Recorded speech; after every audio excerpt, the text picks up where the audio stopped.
Toucher and Hardy, Zolak and Bertrand, Felger and Maz, Joe Murray. For Boston sports fans, it's 98.5, the Sports Hub. Beasley Media Group Station.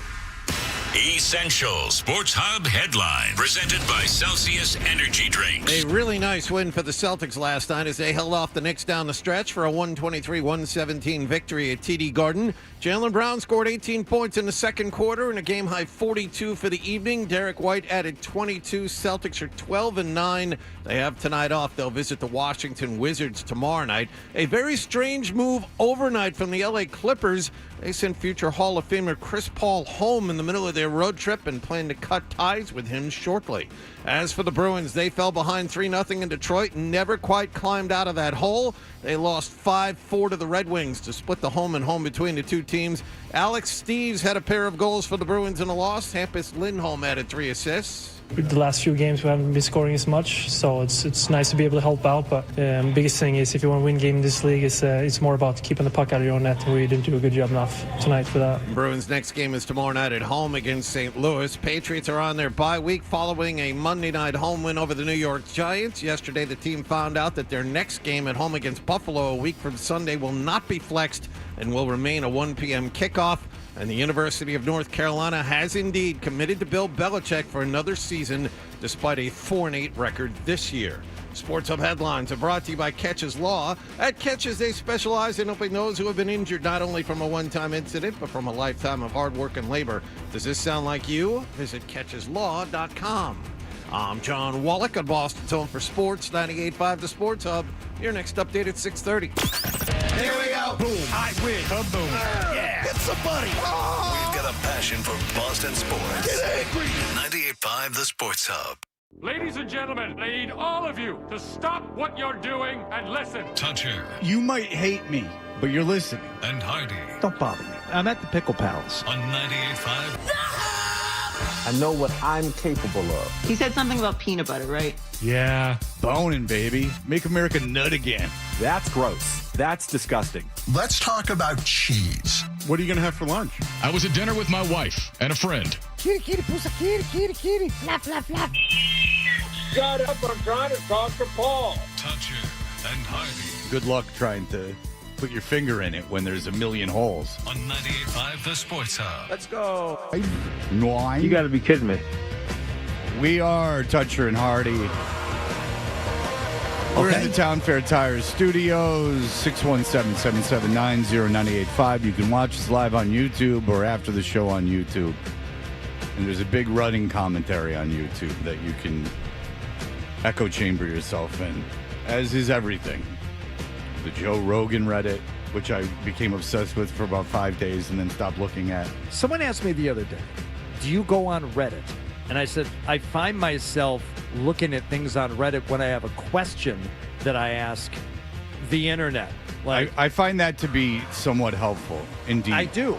But do you ever go to Reddit just to see what people are talking about and start looking at conversations? No. No. And I think there are some people who do that. Well, I'll tell you this, whatever you think of Howard Stern, he's certainly not like the worst. Like Howard Stern is still, I would prefer to listen to Howard Stern even now over pretty much anyone on the radio. And that at least I can hear. And in any podcast or anything like that. And you go to the Howard Stern Reddit page, and I mean, there's not one thing. It's just all crapping all over everything. And then it becomes, what's the point of it? You know, if it was funny and there was like a line to it, I think we were just talking about this off air. It's like that Tony P and DC thing, like where everyone was on kind of the same page. Yeah. And just like making fun of it in the same way, but an outsider wouldn't even know they were making fun of it. That's kind of when that stuff is cool. And there's also, if there was a conversation about something that I liked, that which I don't really look for, that was both ways. Like there were some, like occasionally they were like, this sucks, and occasionally went, this is great. And usually it was kind of a middle ground. But there were things that I looked at about the show that I thought for a while were like kind of middle of the road. And I thought almost like, I think I've talked about this before, almost like a panel research thing but then inevitably they become just an echo chamber of the same people complaining about everything. And then you're just like, well, you're just complaining about everything, and that doesn't do me any good. It's a so way... so I stopped that. Like, I don't look at YouTube because I did when 6 years ago when I was in rehab, and I was like, oh my God, like I can't believe, because was in that detox room. I'm like, and they gave me an iPad. I'm like, oh my God, I'm like, I can't believe like what they're saying, but it was all positive towards me because I wasn't there. And so I was like, wow. And then I became fascinated with it because it was my connection to the outside world. And I appreciated that at the time. And then it just became like super negative. And then say I haven't looked at YouTube really in 4 or 5 years. I still get problems from it, from people that say they've been kicked off and then they yell at us about it. And I go, you kicked me off. I don't know who you are. I don't know what's going on. Leave me alone. Like, I don't have, like, now it's a problem. Now you're making it my problem. You're in there saying whatever you want. That's fine. We're all told that the algorithm needs it, that, it creates community and all these things that are, for right now, what they say. And then, but it becomes a problem when, like, it's believed that because my name's on the show that I'm somehow, torturing myself over who's saying what on YouTube. That's just not the case. It's honestly just has nothing to do with it. So that's even a pain in the ass. So I know who Riz is basically, and that's it. Mm-hmm. The Reddit thing, I just pulled it up for the first time ever in my life. Like, went to the Reddit homepage, and it's kind of got like almost an Instagram, Facebook feel to it, where they're just random things posted, and maybe you can follow people and get like, dedicated feeds, but it's just random stuff and then conversations taking place below them. So I guess this is why people go to Reddit. It's you're going to end up doing a lot more reading, it looks like, as opposed to Instagram, which is just mindless scrolling. That's just, and it's a time suck. We've all gone down the Instagram wormhole for way too long. But it doesn't feel like that big of a waste of time generally because the videos are like 10, 20 seconds long. And you're not, I'm not really on Instagram. I'm just looking at it, and all of a sudden it's a half an hour later, and you've, time you'll never get back. So you know how hard it is to get your kids to watch anything for more than like 5 seconds. Like, there's not even a point to it. So my son and I were in the basement yesterday. He didn't have school because of snow, and I'd gone to the doctor, and I called Hardy about my shingle shot that I got to see if there was going to be any incredible, because I'm 50 now, so you get the shingle shot. In fact, I might pivot here. It was a really cool conversation between two cool dudes. Okay, so I want to pivot here because now I'm thinking about what I was thinking at the time, and now I said maybe I'll talk about this at 6. So I called Hardy, my daughter, and my daughter was in the car, and Hardy and I are talking about shingles, and it's really an innocent conversation. Then I thought about Belichick. Okay, because I texted a girl, as is my girl who's not much younger than me. I texted a girl that's not much younger than me, and she's like, "What did you get up to today?" I'm like, I go, "You better sit on a towel because I'm about to send you into orgasmic ecstasy." I had my shingle shot, and she's like, "Ha ha, old man." This is a woman not much younger than me. She's, let's say, 5 years younger than me. Okay. She's in her 40s. All right. So, ha ha ha. And then I knew, and that's why I said sit on a towel. I got my shingle shot. It's like kind of acknowledging like, oh, that's not the coolest thing in the world.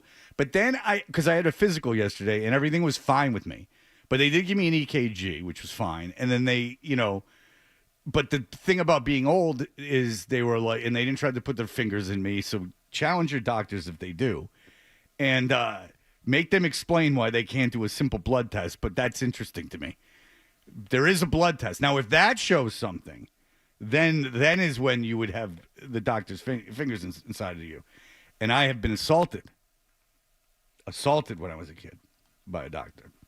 And that is not a lie. I've come to that conclusion through therapy. Mm-hmm. So that's a story for my book.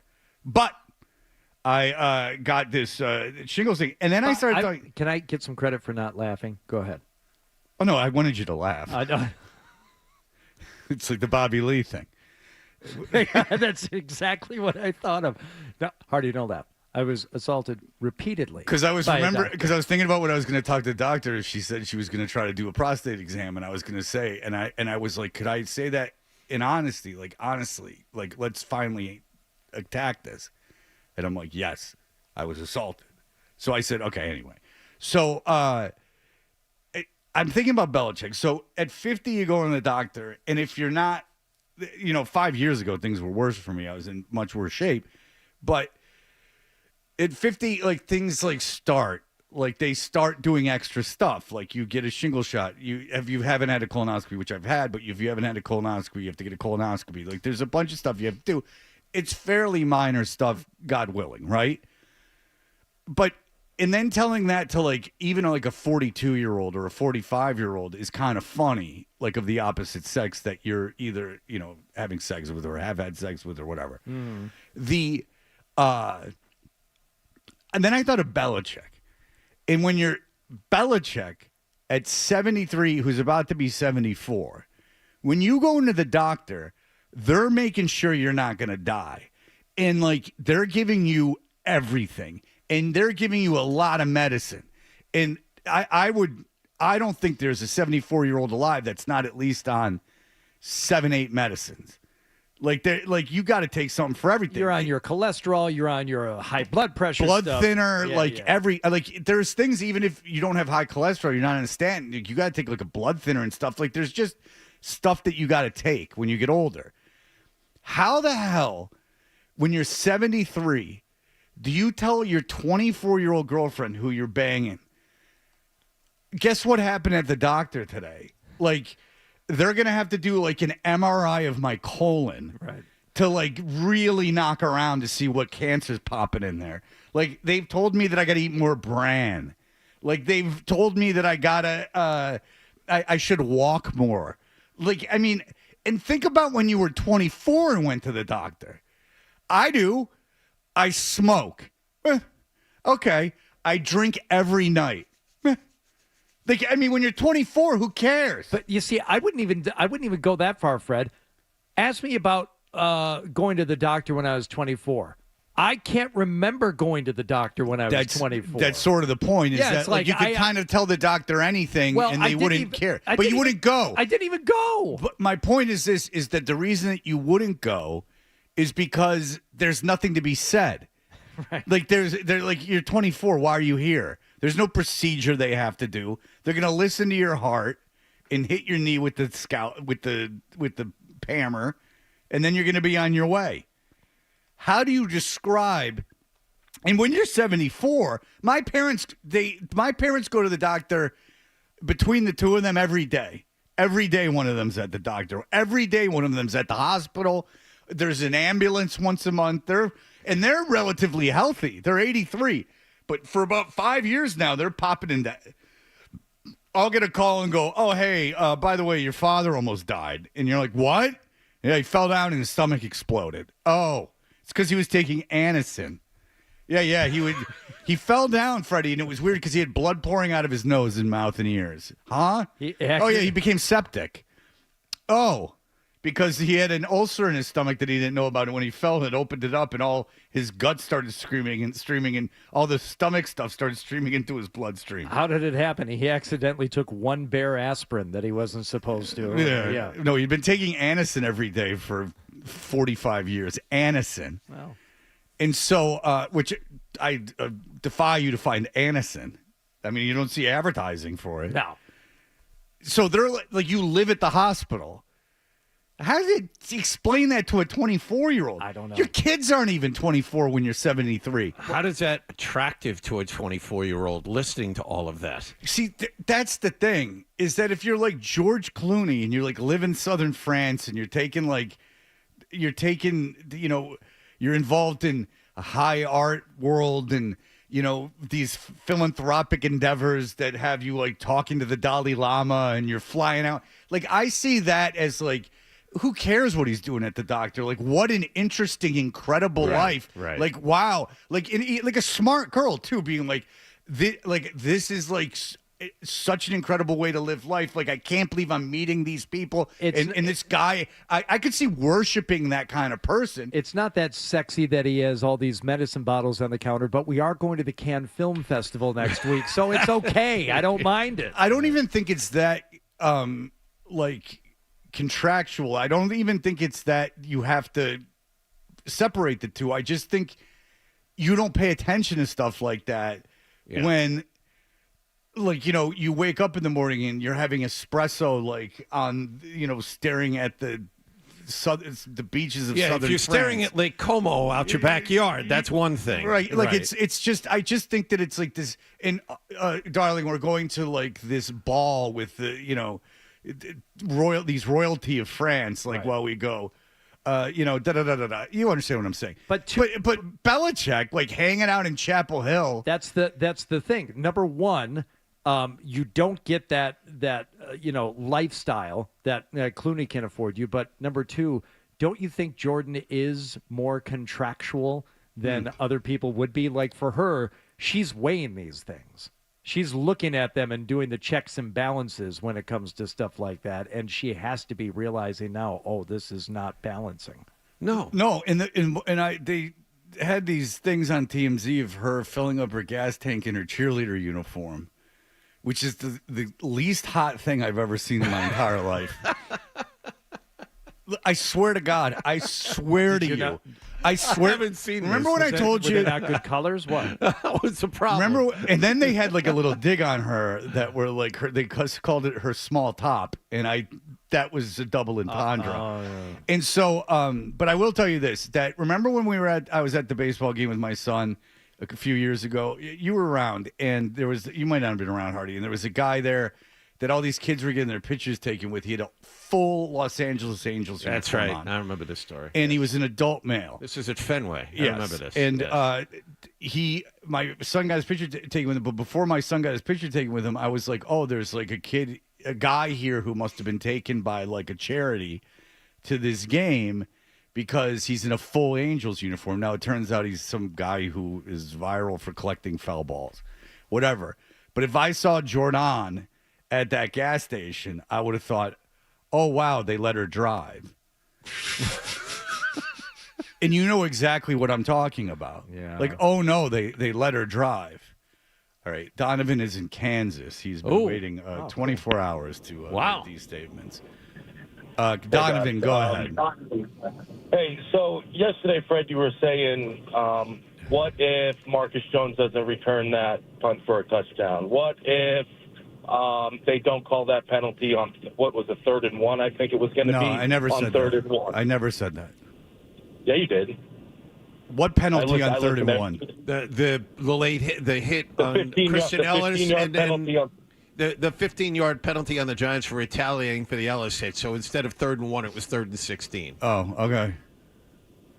And I just think it's kind of, I don't know. I think it's kind of cheesy. I think it's corny. Like, what if this didn't happen? What if that didn't happen? John does it, too, to the Red Sox. Like, what if they didn't make this play? What was the overlying point what was the overlying point I was making that you disagree with? Because I certainly wasn't saying they didn't deserve to win that game, if that's what you're getting at. And I never said that. Anywhere near that. No, and I didn't say that either. I guess my point is... Well, you could get to it. Okay, thank you. I think there's a lot of you trying to say that you're trying to make things like, oh, the Patriots wouldn't win in the NFC. I'm sorry, I'm not bright enough to think of words this morning. But you said, well, listen, if something bothered me, if something bothered me this much, I think I'd be able to say it. Like, I'm not busting your balls. Like, I would just be like, hey, dude, you said this thing yesterday, but you had this whole preamble which was suggesting that I didn't think they should have won the game, which is nonsense. Is this getting to the point when someone suggested the NFC was tougher, and I said, yeah, the Patriots wouldn't have nearly the record they have if they were in the NFC and had those kind of schedule? Yeah. Yes. Okay, so you disagree with that? Well, no, I don't think they dominate the NFC. I don't think they'd win the NFC. No, I can't say I don't think that would happen. Their record wouldn't be what it is. They wouldn't have 11 wins and 2 losses. I don't think that at all. The division is obviously tougher. There are harder teams in that division. That's saying specifically the NFC North. So what exactly is the problem?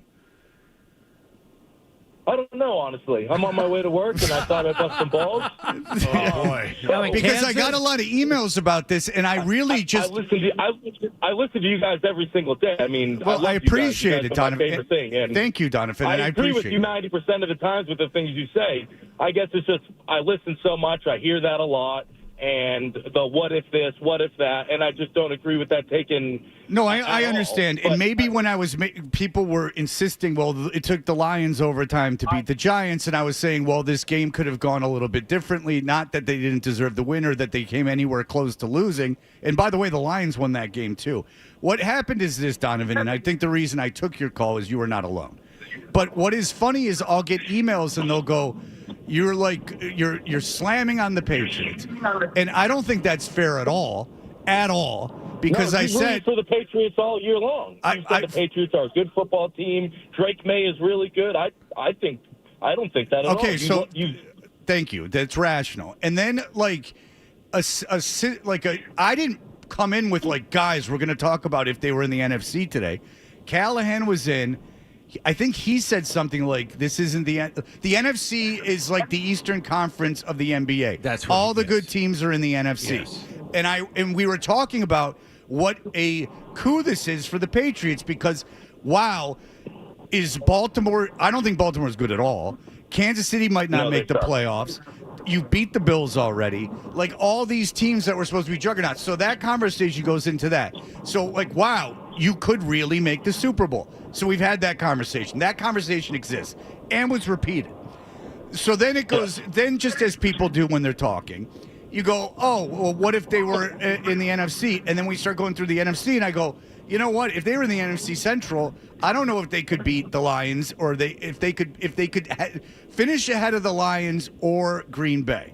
And and who knows with Chicago? Chicago's got this thing happening, but we'll see what happens when they play again. They play the Lions again. The Lions killed them the first time, but the Bears are a different team now, and that turns into oh my God, what are you talking about? What are you talking about? Which is fine to disagree, but then it becomes I can't listen to this anymore. You're just killing the Patriots, and you're just destroying the Patriots, and it does bother me because it's so not fair. And I don't, and you, Donovan, I appreciate you and thank you so much for listening, but I don't get when the better this team plays, the more dickish the fan base gets. And Felger and Maz were talking about yesterday, and I'm not trying to troll you. I'm doing an intellectual exercise. And really think about it. I don't effing know, nor do you, nor do the teams, nor does the NFL, what would happen if the Patriots were in the NFC North. It's an exercise of conversation. And I made this point 100 times yesterday, but people only hear what they want to hear, and I'm glad it's something like this, not something about race, but something that could have some blowback. But the thing is that I can compliment this. Do I like the Patriots? Of course I don't like the Patriots. I do not hate the Patriots. I did when they had Belichick. But my liking them or not liking them, I don't like the Celtics or the Red Sox either. I don't care.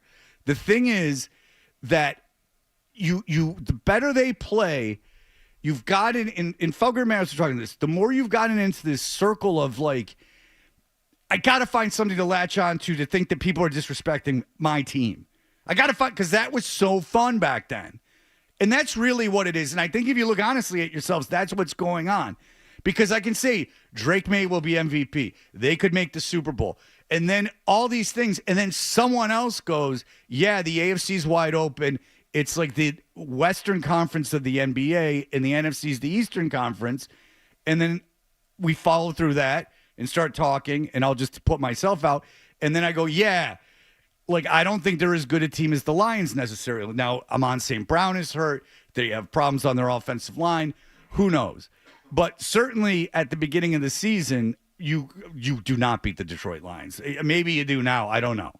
But I'll tell you. No, the team that lost to the Raiders does not beat the Lions early in the season. But and by the way, in this entire thought experiment, that never got brought up once. We may have mentioned the loss to the Steelers at one point. I tried to. I was like, you'd you'd start 0-3 if you had the Lions schedule. I tried to do that. Yeah. But it got lost because it was a salient point. Here's what you're guilty of. Trying to engage in a thought experiment without the Patriots. And if you're going to do that, your thought has to be they're awesome and they're going to win it all, regardless of what their schedule was like this year. That's where you ran afoul of the Patriots. Frankly, fans. Fred, you should have known better. Right. You should have known better. I mean, all you do is crap on them and Wallach, and it's like, dude, I can't. All I do is crap on them. What am I going to crap on? They're 11-2. What am I going to crap on? We Patriot writer in at least every day, sometimes 2 a day. Sometimes they're in for an hour. What would crap it on the Patriots the whole time? Yeah, stop it. I ask questions to them. John and Hardy ask questions to them. They answer the question. We're not having huge debates with Phil Perry on most occasions. They're there every day, and we talk to them. I don't know what the hell else you want from us. You want to complain is what you want. And I at least appreciate Donovan calling in and talking to me about it like a real person, and then we can get to the bottom of it, which is he doesn't even know what he's mad about. All right. And I didn't pull any jujitsu on him either. That was just having a conversation. And then he was like, oh, cool. And now I like Donovan, and he likes me, and we're doing great. All right. We'll be back in just a moment. Toucher and Hardy.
Listen to Touch Your Because it's a thing. All right. You know what I'm talking about. Sure. No idea what you're talking about. Here's more of The Thing on the Sports Hub. Did you catch a game last night? We are Toucher and Hardy. What happened last night's brought to you by Leonard Hair Transplant Associates, where your hair doesn't have to be a game of what happened. So change your lettuce and change your life with Dr. Matthew Lepresti at 1-800-GET-HAIR. The Michigan State Spartans were taking on the Iowa Hawkeyes on Peacock last night. But I did split my time because college basketball games, each half is 20 minutes in real time. So you have plenty of time to do other things. I was watching an old video clip of Joe Mazzulla when he was asked about maybe the NBA going to a 40-minute total game, going to 10-minute quarters. And do you remember what his reply was? I don't care. I don't care. I don't care. How could you not care? Hold on a second. Yeah, aren't you like this stickler? Hold on. Joe, what do you mean you don't care? You just don't have you have no thought on the matter at all. This is something that apparently has been actually floated, and they've actually talked about going to 10-minute. Commissioner brought it up. 10-minute quarters instead of 12. You're going to play 40 minutes a night instead of 48. So playing time, rotations, all that stuff. What do you think? I don't care. I don't believe you. I do not believe that you don't care. You can't not care. Send Washburn in. Just to ask him incessant questions until he finally answers them. But until that happens, they play 48 minutes. And last night, the Knicks were at the TD Garden to take on the Celtics. And let me tell you, those first 12 minutes, not good ones for the Celtics. Why is that doing that? Oh, Nick, did you change something around it? It shouldn't be. Why is that like that? Are you trying to play out of News Boss and not because I got you up? All right, let's try it again. Give it a whirl. No, it's coming through a tiny speaker at my knees. Okay, so the stupid someone changed the codec on that computer. Oh, nice. You've done it before, Ryan. You can probably fix it. You've done it before. It's coming through the speaker instead of coming through the. See how Ryan ran down here, though? Yeah, because he has the ability to. Yeah, we don't need a trombone for Ryan, and he's spry. Yeah, Nicholas wouldn't be able. That's 140 pounds of romping, stomping hell coming down that hall. I don't even think it's 140. He's an endurance athlete. No, he told us. It is 140. I thought it was. But he's stretching it. He's obviously 140 is his 135. Right. By the way, measured yesterday, 6'1 3/4. Not losing a lot of height. Oh, nice. A lot of debate inside the family about my height. Huh. And so it was quite a victory for yours truly yesterday at the doctor. What did you come in at? 6'1 3/4. Oh, I would have thought you were taller than that. I was 6'2", but whatever. I'm 50. Like if I'm only lost a quarter inch, I'm fine with that. But this, like every time my son stands next to me, you're not you're barely 6 feet tall. What are you talking about? So I texted her yesterday. Is he starting to sound like his maternal grandmother? Just gonna say. No, I was doing his mother. That's got a bubby lilt to it. That's because it was his mother. All right. You're not. What are you not? And so I texted her yesterday. No, you're not. I texted her yesterday. I said, I'm 6'1 3/4 with the middle finger. Now let me stop this wedding. I got to talk a little bit. Oh, you want to go bubby on the people? Oh, man. You're not getting anything. Your sister gets it all. All right, money is to be held over heads. Right. I could do this all morning. This is great. To use as a threat. God, I'll never see her again in my life. Not a good first quarter for the Celtics last night. Not a good first quarter of my relationship with Bubby. Derek White pulls up on Brunson. Cross-court Jaylen Brown, right-hand dribble. Knocked out by Josh Hart, no call. Brunson floats it ahead. Can Bridges get there? He can. Great job by Bridges to catch and lay it in and put the Knicks up 27-14. So cold shooting and turning the ball over early for Jaylen Brown last night. It was 17-4 at one point. Well, that was 27-14, so it didn't get any better like in the immediate aftermath. No. But Eventually, and when I mentioned poor shooting, yes. Enters to Minot. He hands back to Hauser. His three is in the air. No good. The Celtics are 0 for 7 from three. I don't know how it's still only an 11-point lead. Well, I don't know how it was either because it was decidedly one-sided there in the opening frame. But they started turning around. Towns puts to the floor, drives on Queta, gets Gonzalez up in the air. Oh. Again, he wanted a call, didn't get it. I'm surprised at that one. Jaylen Brown attacks Kolek, runs it up with the right hand, scoops and scores, and they're letting him play. Ooh. 6 straight for the Celtics. This is an 8-point game here, 39-31. So that's how they got it done. Hometown cooking for the refs. I like that. It was, to be honest, it was both ways. We all get pissed when the refs step in and make the game all about themselves, and they call a little ticky-tack stuff on both ends, and the game lasts 3 hours. These two teams were killing each other, relatively speaking, on both ends of the floor. This was one of those games of like, all right, this is a step back in time. This is the 1970s. They were absolutely being physical as hell. But Jaylen Brown did find his shot, and he did find the handle. Jaylen Brown puts it in the left hand, loses Brunson, step back at 17, got it. Jalen Brunson is one of the best players in the world. He cannot guard Jaylen Brown. 58-52, final minute, first half. And then Jaylen Brown would continue his impressive night. Jaylen is in complete control of his game. He is at the height of his powers right now.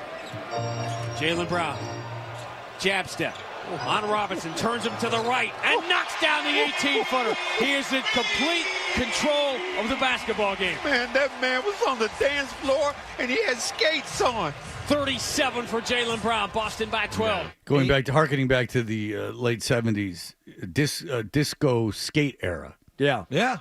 You know? Yeah. You could. What was the movie with Xanadu? Oh, yeah. Oh, I was thinking Boogie Nights with Roller Girl. But, yeah, that Xanadu was an entire of the opus dedicated to the roller skating disco craze. Yeah. Yeah, it's big. Don't Stop the Music, the Goot, Steve Gutenberg. Everyone do yourself a favor. You can even do it during the show. YouTube the beginning of Don't Stop the Music. Is it don't or can't? Whatever. Can't, don't. Can't. You'll figure it out. It's the Village People movie. And for the first 35 minutes of the film, there's a very gay disco song playing while Steve Gutenberg skates around New York City in short shorts. And it doesn't stop. He goes up to like old Italian guys selling fish and stuff, and he like dances in front of them, and they're like, yeah, like everyone's in on it. Remember the 70s in New York City? How fun it was? Haven't you read about it? He goes down to the Lower East Side, and all the heroin addicts just start dancing. Like it's apparently whatever. I forget the first name. Jenner's Caitlyn Jenner. Yes, Caitlyn Jenner. Got in a vehicular homicide accident or something. Oh, yeah. Yeah. Anyway, Jaylen Brown would finish with me. And then the South Park, and it just keeps driving into stuff. It's pretty funny. Jaylen would finish with 42 points on 16 of 24 shooting, still only 2 of 6 from three-point territory, but as we talked about with Chris Forsberg, as Wallach has mentioned, starting to hit those mid-range jump shots and starting to make them from other places other than from beyond the three-point line. It's just a matter of the start and the handle. So, Jaylen, what do you have to say? I had some turnovers, and I probably was playing a little bit too fast, so I just told myself I'm going to just slow it down just a little bit, and then it was off to the races after that. Ironic. He had to slow down to get off to the races. Yeah. Oh. So Jaylen Brown took over national television. He went nuts, and Mike Tirico was screaming at the top of his lungs, what a play. He had a great night. The big story here, guys, is that the Celtics are only using one center, is Neemias Queta. And when Queta goes out, we don't see Luka Garza anymore. Oh, They go small. They have Jordan Walsh play the 5. They have, Jaylen Brown play center. No Luka Garza. Did play last night. No. It's all over for him, apparently. Not all over, they're going to cut him, but apparently they can't find a spot for him. That's a shame. Well, I'll tell you, they beat the Knicks and the Pistons, and that's not for nothing. Back to back. Yeah, that's pretty good. I mean, those are two very, I mean, the best. Well, not back to back, but they beat Cleveland on Sunday. Yeah, well, that's right. They beat the Pistons, Cleveland in New York, and regardless of what time of the season it is, I can tell you the Pistons didn't want to lose that game. They were Cleveland looking for had some franchise record winning streak. Cleveland had Donovan Mitchell and Evan Mobley out there. The Knicks had, the Knicks were pretty much at full strength last night. And I understand we're entering the dog days of the NBA season. Whatever, you beat those three teams. You beat those teams. You're 12-9. You have won 7 out of 9, 8 out of 10. It shows really that well. It shows you can beat anyone in the East, and that's not nothing. So congratulations to the Celtics. The Bruins played last night. I'm not quite sure what happened. Every time I turned it on, they were down, but then it doesn't seem like they lost by that much. So it's all it's a whole thing. They did. They did. It really wasn't. Well, good. just you know what? When we come they back, were down 3-0, and then it was 4-2, 5-2. No, but it was 4-2 before 5-2. Right. Yes. Right, and then it was 5-2, and then I don't know what happened, and then it's 5-4 was the final. Yeah, we'll skip. I stopped it after. Skip to the end after Swayman got pulled and Corpusalo went in. Yeah, Swayman not so great last night. All right, we'll be back. Here are the headlines. Sports Hub headlines presented by Celsius Energy Drinks. Jaylen Brown scored 42 points. Celtics beat the Knicks at TD Garden last night, 123-117. Celtics visit the Washington Wizards tomorrow night. Bruins lost in Detroit 5-4. Alex Steves, 2 goals in the loss. They're back home to play Jim Montgomery and the St. Louis Blues tomorrow night. A weird story from the LA Clippers, who apparently intend to release Chris Paul this morning. They sent him home from their road trip last night.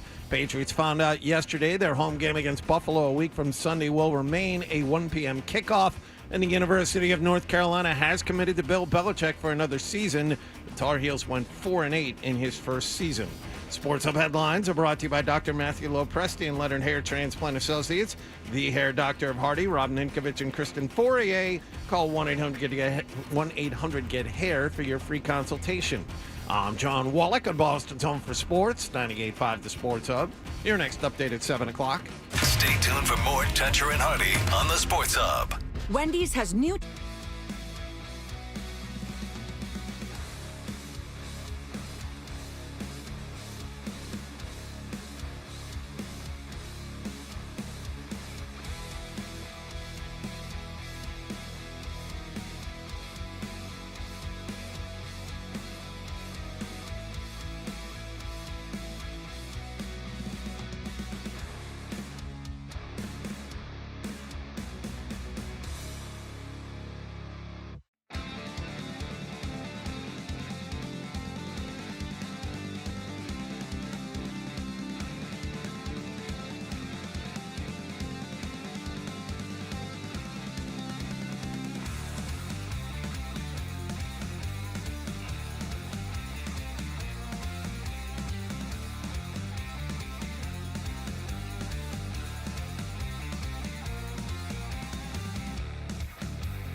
Oh, yeah. We are Toucher and Hardy. And Hardy, your Boston Bruins played last evening in the Motor City, Detroit, Michigan.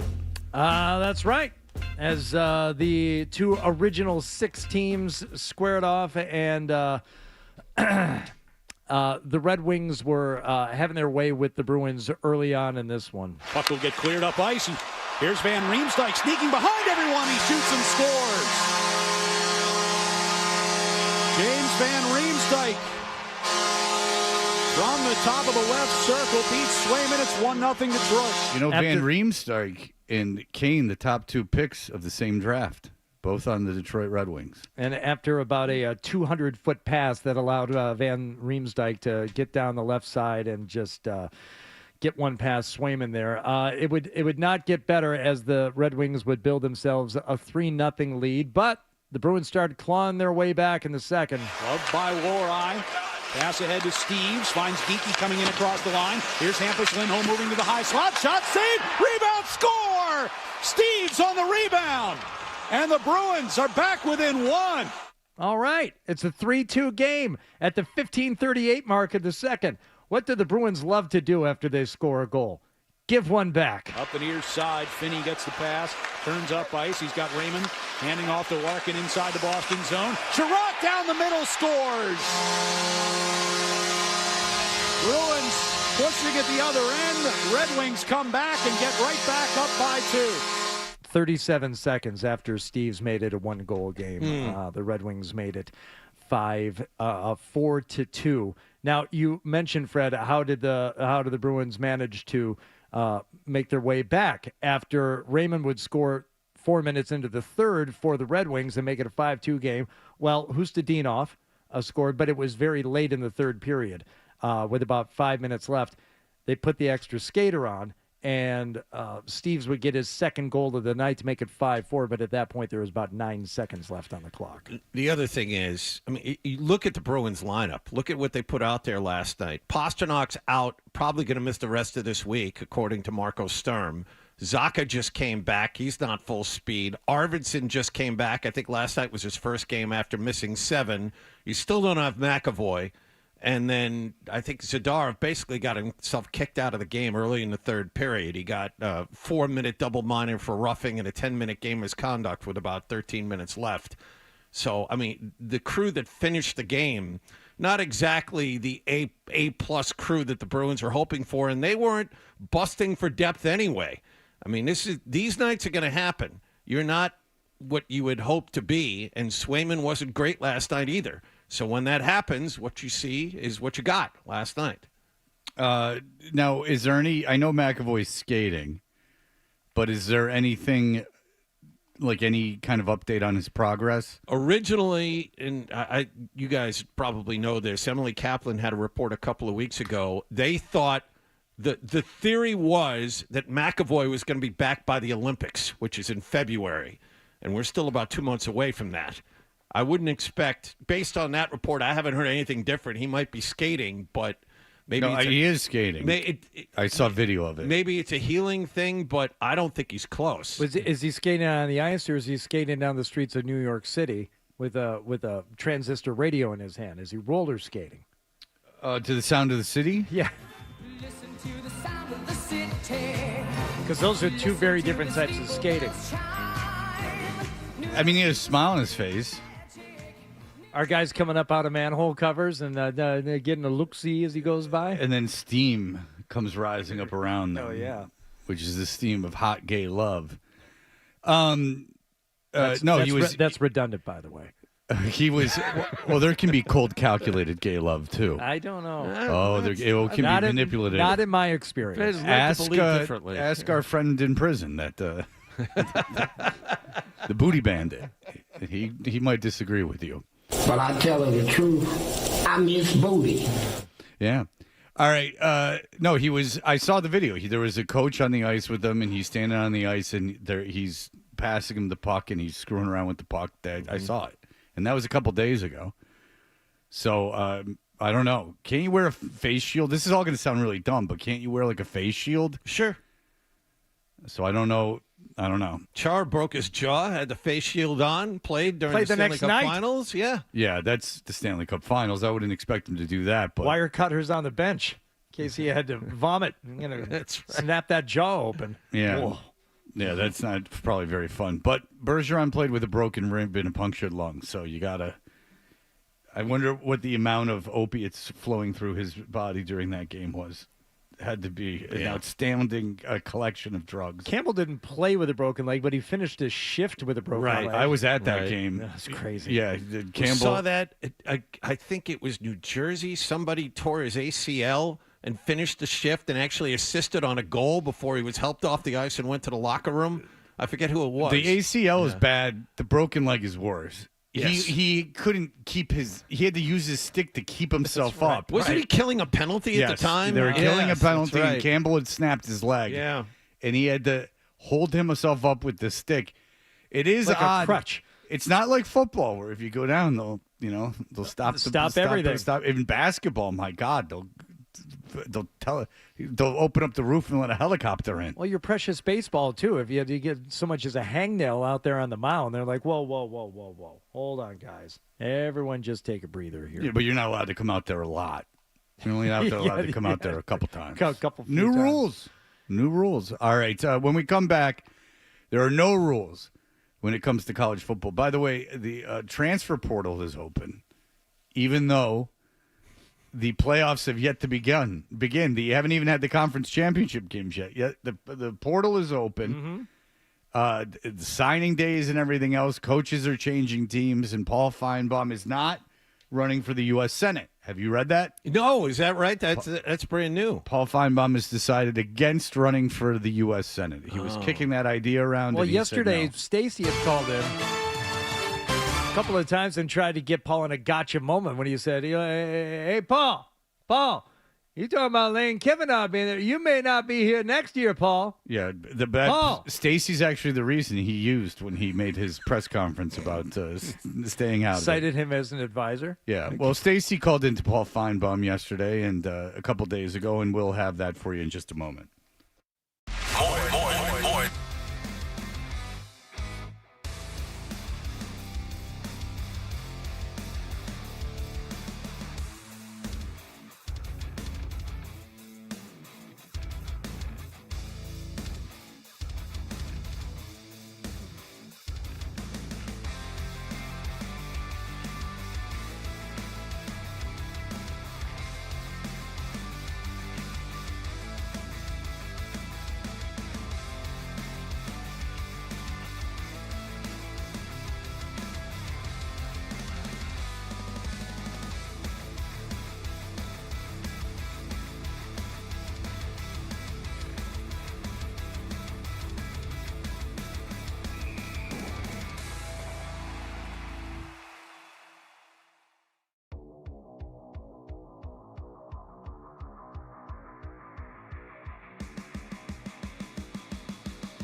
Hardy on the Sports Hub.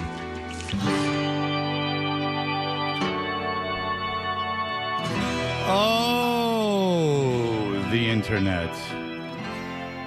Oh, the internet. We are Toucher and Hardy, and we are on the internet. If you watch us on YouTube, you can subscribe to 98.5 The Sports Hub on YouTube. I was going to say this, but we pivoted into being old. My son won't watch anything, but he sends me, that's very long, but he sends me, Big AJ and Big Justice videos all the time, the Boom guys. And he was sitting next to me, and I found this video came up from the other day of Anthony Cumia talking about AJ and Big Justice. And he sat through the whole 7.5 minutes of it.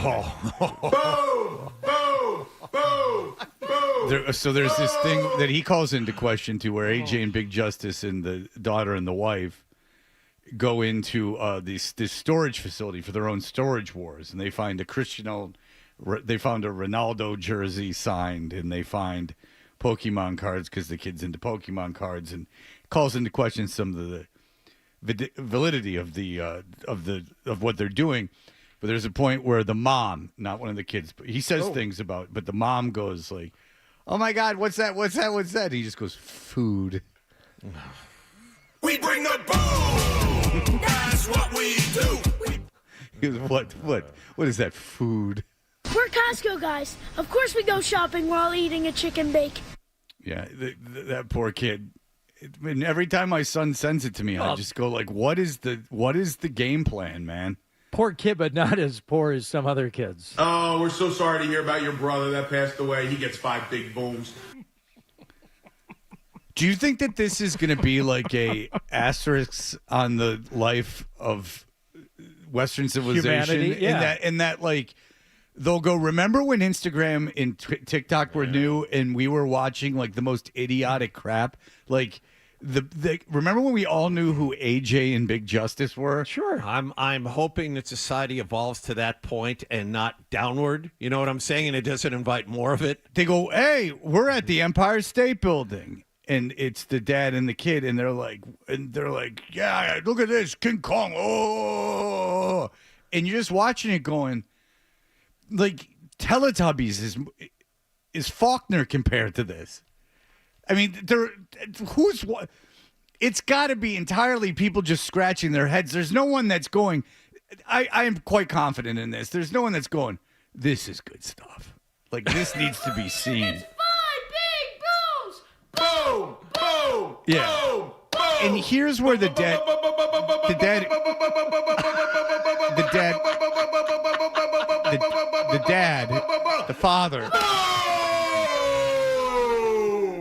the father, I didn't want to interrupt him. The father has had quite a bit of plastic surgery. Oh.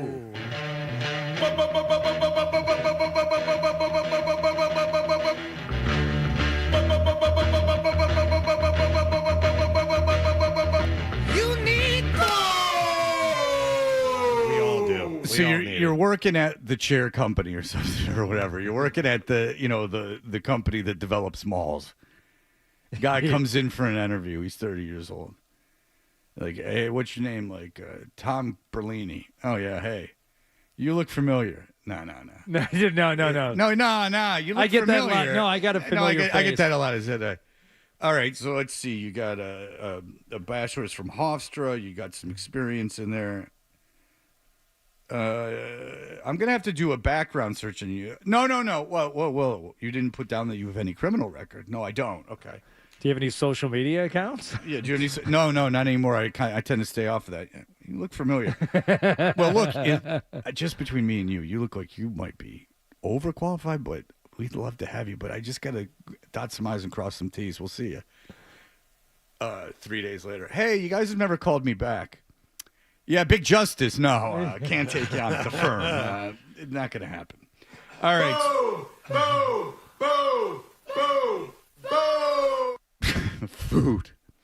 And you know what you need to do is put your teenage daughter on there every day. Just put her out there for the animals. Yeah, no lasting every day. damage. It's good. Yeah, nothing bad's going to happen from that. And they're rehearsed and edited videos too, which makes it 1,000 times worse because they have now like people who film them making the videos. Action. 3, 2, 1. Boom. No, we're here with Jay Kind of Funny. Don't worry. No, we're here with Jay Kind of Funny is first. Okay. We're here with Jay Kind of Funny. And this is boom. All right. We're here with Jay Kind of Funny. Okay. And this is. Yeah. And like the poor idiot that has to sit there with the chicken bake and they just want to get it over with. Like it's some like other dumb influencer. And like the guy goes like, I like the double chocolate cookie. And the dad's like, no, that's my line. It's my line. So I'll go double chocolate cookie. And then you'll go, and then no, grab it before you say it. Like he's got to direct them because it won't look as good unless it's done in that way. It's really warm chocolate chip cookies. Oh, shut up. I forgot that he did that. I forgot that he did that. John cooked shrimp scampi. Cookies. Shut up. Are you a foodie? Yes. As a matter of fact. I like that. You piss him off and then you make him feel great like that. That's good. I eat out. I eat different kinds of foods. I enjoy cooking, preparing foods. Do you? Do you, Wally? Or are you just repeating back to him what he just said? Even though he just asked you for things you do. Are you a foodie? Yes, as a matter of fact. And then you ask him again. He goes, I never said that. I never said that. All right. Anyway, so we know Lane Kiffin is he's off to LSU, and this has got many, many people without college degrees very upset. And there's a lot of people don't need a college degree anymore. They say it's a waste of money. But what if you're obsessed with what's going on at colleges? It's not just sports; it's what's going on over there. I don't like what's going on over there. What didn't you like about it? Something's going on. I don't care for it. Some woke nonsense. Well, you don't go there. What do you care? What was the educational system that they were trying to get out of the learning platform that they were trying to outlaw? The black thing. What the 12? Come on. Critical race theory. Critical race theory. Yes. I don't even know what that is. 1619 project, but it's, I don't even know what the critical race theory is. Well, it's bad. Who hate it. But all I know is that my kids seem very, very, very odd. Because apparently they're knee deep in it. Yeah. All right. So anyway, here we go. This is people calling into Paul Feinbaum, who's not running for Senate. He's not taking the ex-coach of Auburn's place because Alabama politics seems to really be cooking on all cylinders between Tommy Tuberville and Paul Feinbaum. But here we go. We wanted to say one more thing, so why not? Go ahead, Stacy. Let me tell you something, Chris. You better find you somebody else to kick on to make your cause relevant. I don't need to talk about Alabama and what they did to Auburn. We expected to win that game. We was going to win the game anyway. What about Clemson? And Dabo? A South Carolina, whatever kind of fan you is, whether you're a Clemson fan or a South Carolina fan, guess what? Both of your teams are. And then you talking about, I'm worried about their business. Why are you worried about LSU coach? Did he say? Somebody said kidney fart. What's a kidney fart? Oh, wouldn't you like to know? The amount of inbreeding required for that. You got to really cross some chromosomes to get that happening. That's Stacy's second call of the day. Feinbaum let him back on. Now, yesterday when we were talking about this, we listened to Nate Bargatze, who was on at some SEC show, and they asked him, who on the panel here would you like to open up for you? Who's the funniest? And he said, I'd like Paul, because I like Paul's show, and he's got good comedic timing because he lets these people call in and just talk. So as we morph into Dwayne's call here, this is maybe a master class in letting a guy just hang there. We've listened to a lot of Paul Feinbaum on this show, and we've heard him let callers just go without saying much. This is next level Feinbaum letting a guy just hang out there. All right. This is just, let's get on the front stoop. You know, you're going, they're picking you up for jail in 20 minutes. Just say what you got to say. The constable will be here shortly. Yeah, so you're very far behind in child support. Both of your kidneys are. And then you talking about, I'm worried about... Yeah, both of your kidneys will be sorry. Both of your kidney farts. Both of your kidneys will be sorry. I'm about to fart. Paul. And then you talking about I'm worrying about their business. Why you worrying about LSU coach? Go get you a coach. Roll Tide, roll, baby. We in the SEC championship game. Why you sitting at home watching us? And you talking about in somebody's business. Man, get out of here. Roll Tide, roll. Dwayne is up next. This Lane Kiffin. You talking about me on Paul Feinbaum? Paul Feinbaum, you talking about me, huh? You know me and you don't see eye to eye. You know that. You know that. You know I got something to tell you. What's up, Paul? Talk to me, Paul. Hello? You tell me, Dwayne. Oh. Hey, Paul. Hey, Paul, what you think? You think he's keeping the defensive court there? You think he's keeping on the defense there? I think so. You think so? You'll keep that man? The defense will bring what? What the defense will rank? Number 7 in the nation? LSU defense. Paul? You hear me talking to you. Paul Feinbaum. Hey, Dwayne, I'm not the caller here. Say something.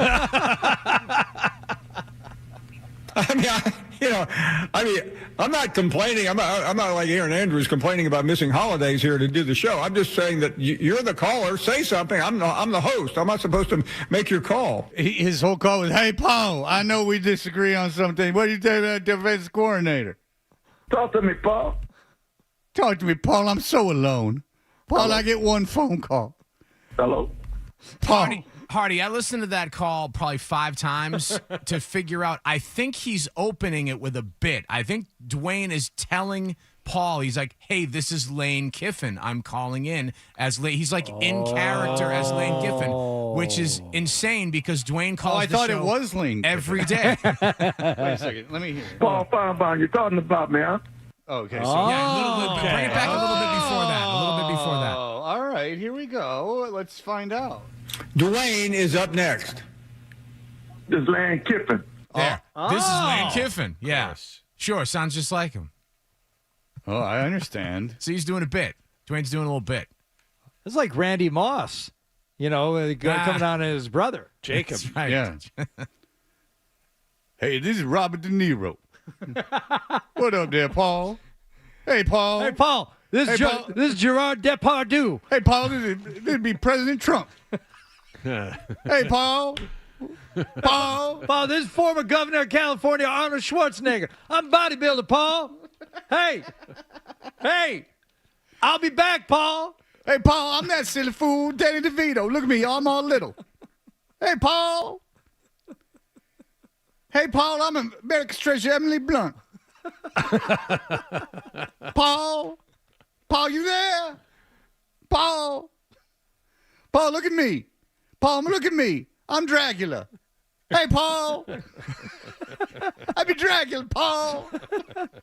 Paul, this is Marilyn Monroe. I'm going to sing happy birthday to you, all sexy. Happy birthday, Paul. Paul, you think I had sex with that Kennedy? Paul, I was married to Henry Miller. Arthur Miller, sorry. My bad.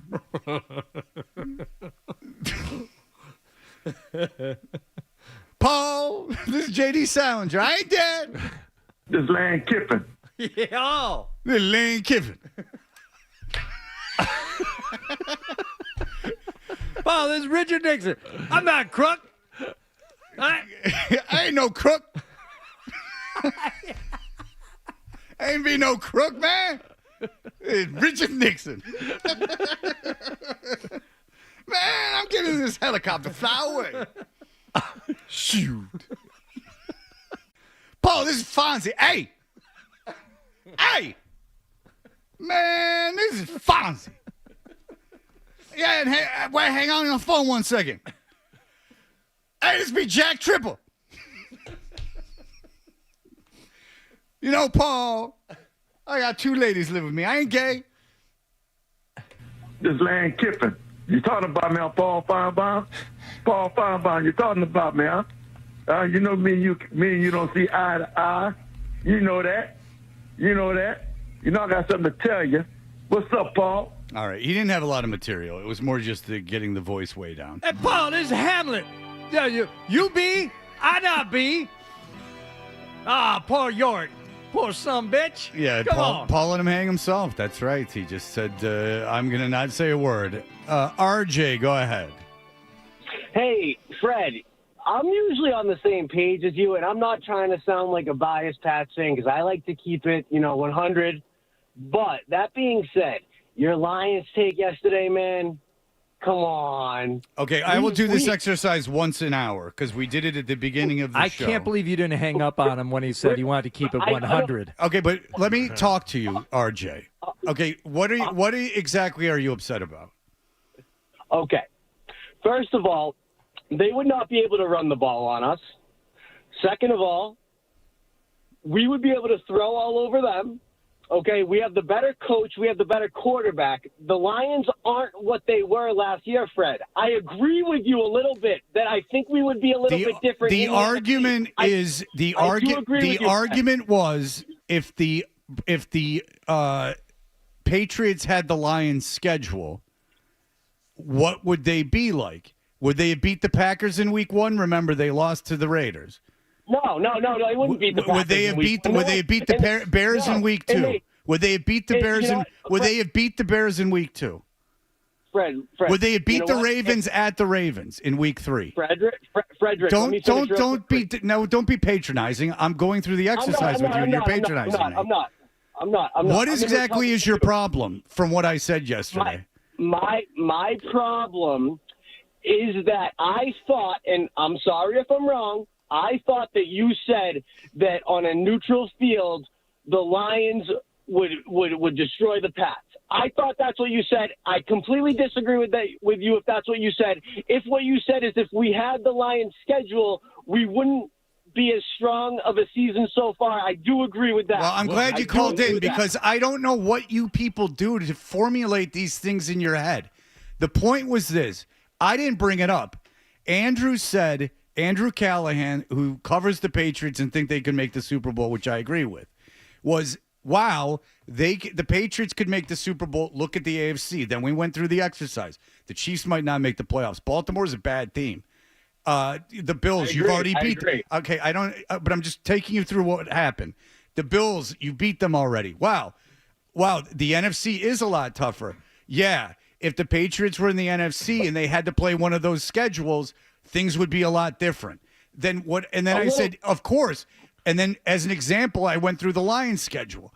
And I said, if you had the Lions schedule, first of all, you're not beating the Lions. Maybe today you beat the Lions because they're so beat up. But if you had played the Lions in the beginning of the year or halfway through the year, you wouldn't have beat them. You wouldn't have beat the Eagles. You wouldn't have beat the schedules are way harder, which, by the way, takes nothing away from the Patriots.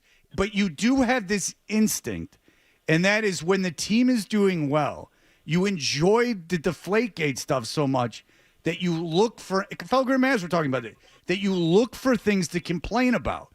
And you take a thought exercise with Callahan and take it into this, like, idiotic, out-of-my-mind thing, which isn't – quite frankly, isn't fair. It's not fair. But I know you guys love it, and I'm used to it because it's been a long time. But I got to tell you, it didn't take long for you to get right back on it. I mean, you take it a little far, Fred. Sometimes, though, you take it a little too far, though. I say May would be the MVP today, and they could make the Super Bowl, and that's not enough for you. There needs to be more. No, there doesn't need to be any more. I think that's a fact. I think you agree there. But, you say, they wouldn't do this, they wouldn't do that. And then you start going down this line of things they wouldn't do. And then you get to the point where they wouldn't beat maybe they beat them today, but they wouldn't have beat them a week ago. The Patriots are a better football team than the Lions. No, they're not. No, they're not. Yes, there's more talent on the Lions, and I would push back against the fact that they would be able to. Fred, hey, listen, just listen You're not for even a second. talking, Fred. You're talking to Hardy. Yeah, because you said they wouldn't be able to run the ball against the Patriots. Between David Montgomery and Jahmyr Gibbs, you don't think they would have some success running the ball? You don't think they're going to be better than Cincinnati at running the football? And Cincinnati ran for 100 yards. The Pats have the number 2 ranked rush defense in the league. And a lot of that is backloaded. They haven't been great against the run. Chase Brown ran for 107 yards against them on 19 carries. It's much different without Williams. Yeah, because we were covering their line. I mean, come on, Fred. Because you were doing what? Because you were what? Okay. Because I think going into Cincinnati, that's something. All right, Chase Brown, you want Chase Brown to beat us? All right, Chase Brown, go ahead. See how that works out for you. All right, it didn't work out for them at all. The Jets ran for over 100 yards against them. And now who were they protecting in the passing game there? The Jets ran for 140 yards against them. Were they? Fred, No. Was John Mechie, Mason Taylor, or Jeremy Ruckert the guy that you were focusing on? You're not going to like my answer. It was a Thursday night short week. We got out and we did what we had to do and we got out of it. Come on. So what is more likely, that the Lions would run all over them, or your take that they didn't care about the Jets game? Well, repeat that. What is more likely? Your idea that the Lions couldn't run on the Patriots, or that the Patriots weren't trying against the Jets? Yeah. I mean, it seems like you're kind of massaging things around. There's a better chance that the Lions would be able to beat us than the Jets, obviously. I mean, okay. I don't know. I still don't understand what your problem is, but I'm glad you called in so I can go through these thought exercises. Right. Real quick, there are 4 monster quarterbacks in the AFC. There's Lamar Jackson, Joe Burrow, Josh Allen, and Patrick Mahomes.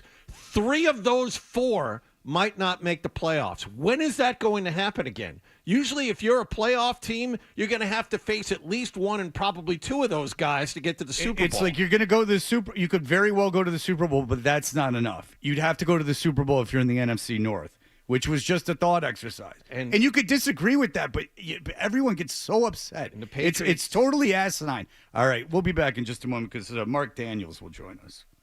More Toucher and Hardy next.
And I think that is probably the thing. The bye week, very late bye week for the Patriots, but they're, of course, going off a 10-game winning streak.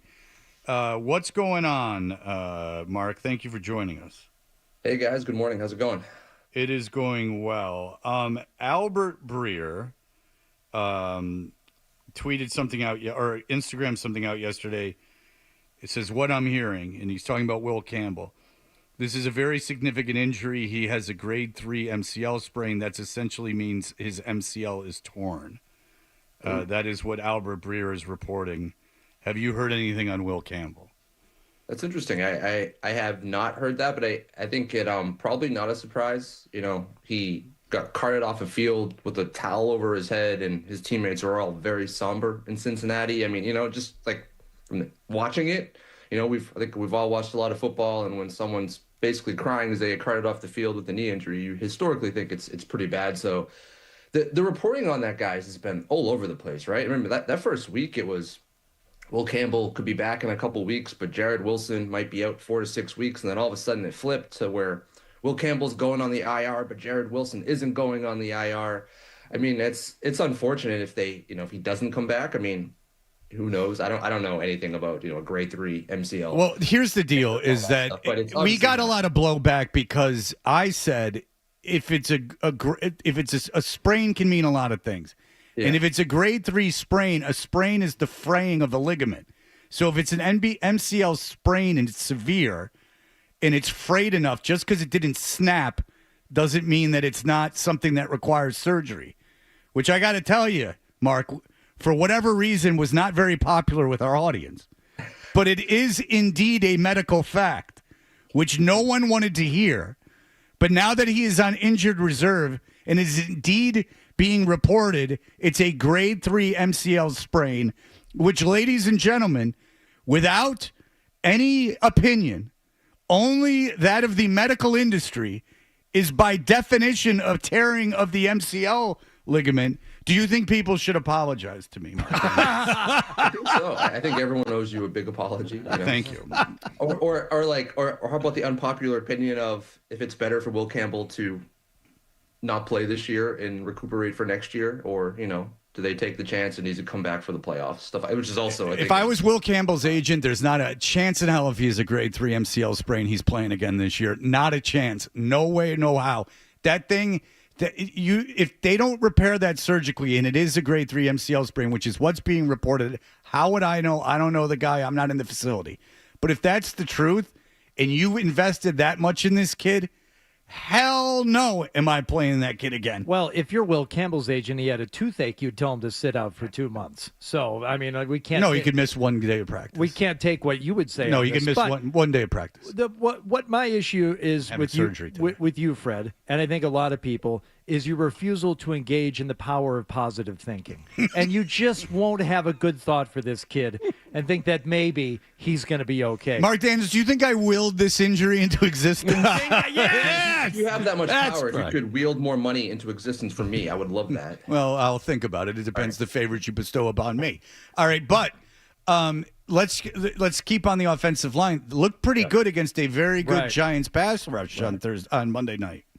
Yeah, they played really well, and a lot of the offensive linemen after the game all credited Josh McDaniels and Doug Marrone. And it was interesting that, Josh, the way he schemed up things, I mean, he had Vidarian Lowe flipping to the right side and having an unbalanced offensive line. They did a lot of different things to try to compensate for having 2 backups in the offensive line.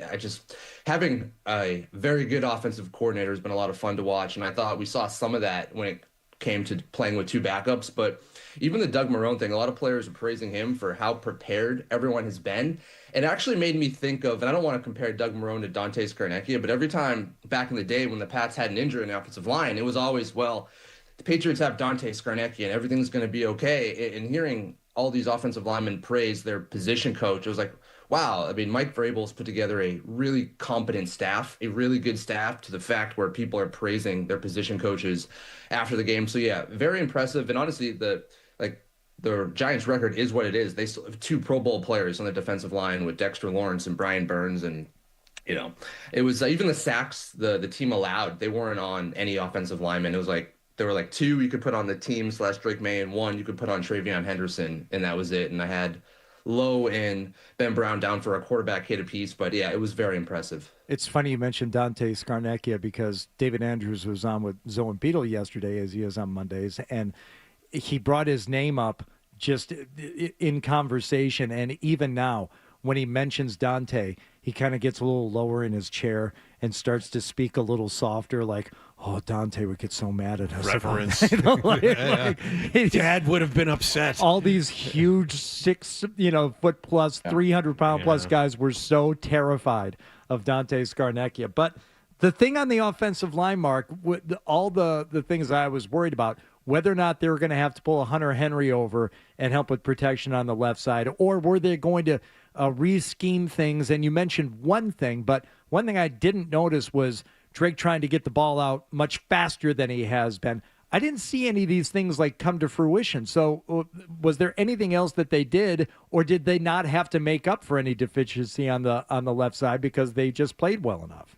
Honestly, they sent like tight ends and running backs to chip defensive ends. So like defensive ends would get hit or edge rushers would get hit, and then they would go and try to get blocked by the tackle. That was really it. It was almost like in a sense business as usual. They were creative, but it wasn't like they were using Hunter Henry as a blocking tight end. He would hit Brian Burns and then he'd go out in his route, and just that little chip gave Vidarian Lowe and Morgan Moses plenty enough time to do their job. So it's night and day watching this coaching staff compared to what we watched last season. Certainly. I thought this past game was just a great example that you're right. It wasn't, I thought the same thing. I was like, all right, they're going to get the ball out quick, a lot in the short game, maybe get Demario Douglas or, Travion Henderson involved a little bit.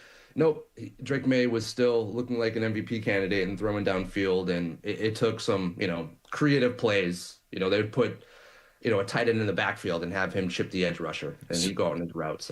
So now the Patriots have the best record in the NFL. They're 11-2, and in a broader sense, Mark, a lot of things I read yesterday. Everybody has to have power rankings after every week. A lot of them have the Patriots as the best team in the NFL, and a lot of people have Drake May as the best quarterback in the league as well. First of all, do you agree with that? Second of all, what do you think this team is capable of in the playoffs?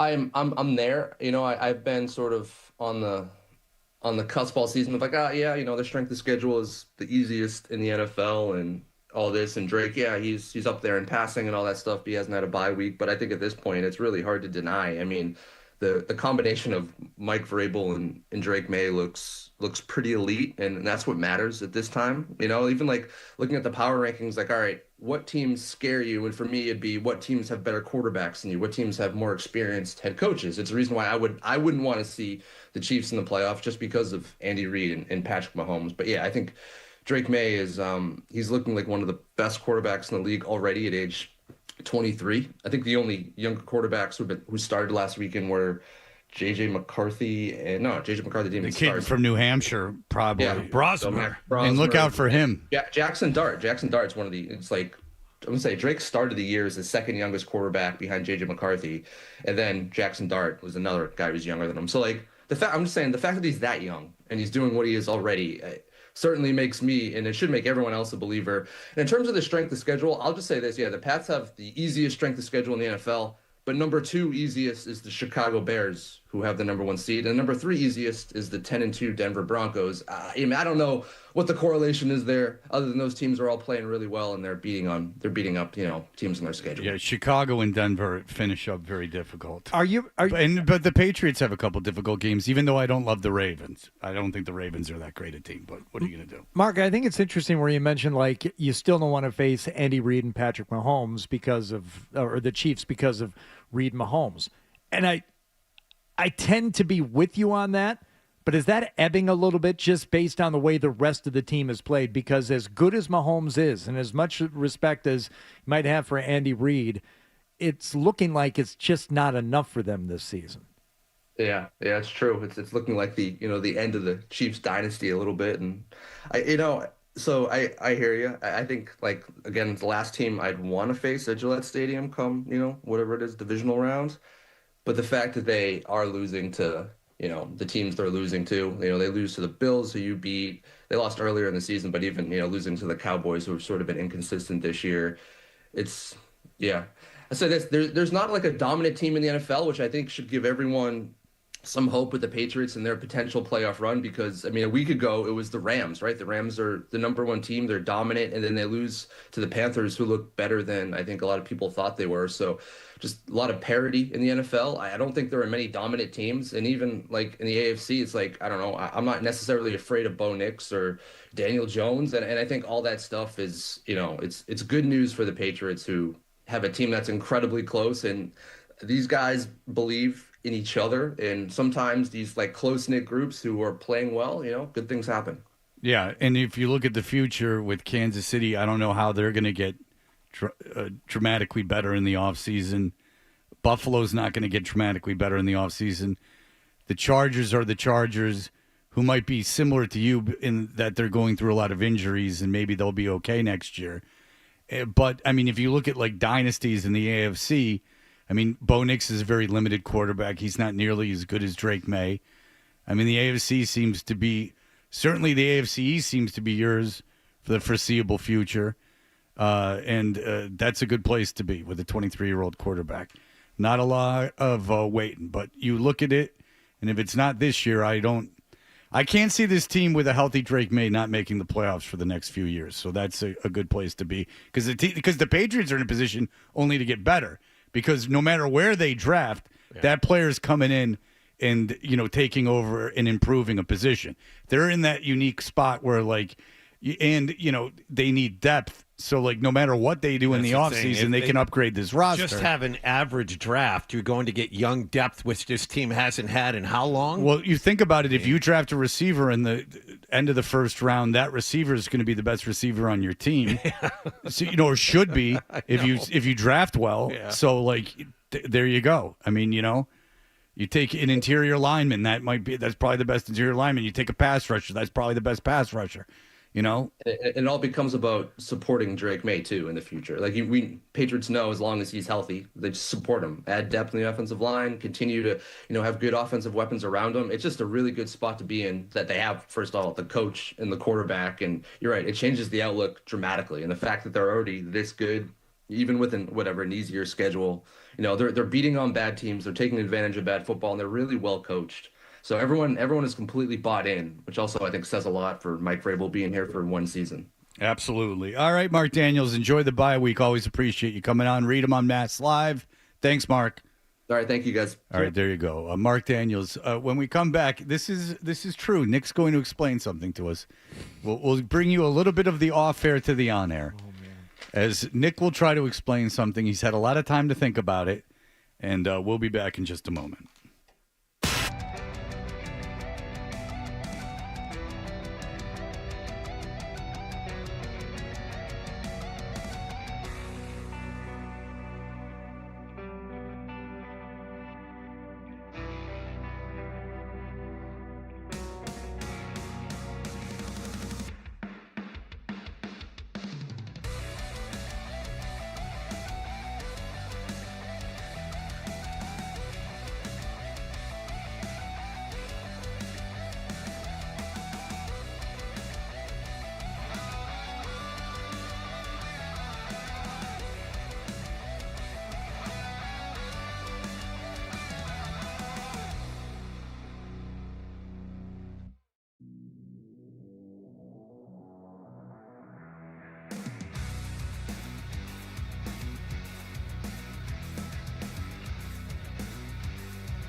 Hardy, listen at the end of this segment for a chance to win a pair of tickets to see the Bruins take on the Blues and our friend Jim Montgomery tomorrow night at the TD Garden. By the way, have you been seeing what's happening in St. Louis? I have not at all. They're not good. And Montgomery pulled Bennington a couple of nights ago, and Bennington was screaming at him coming off the ice. Yeah, Bennington's lost his mind. But, I mean, the Blues are not playing well. Well, not playing well. Now, listen, Sturm has been very good for the Bruins. All right, look. We have a Slack channel, so you might as well get the trombone ready here, Adam, because here comes Nicholas, if you could come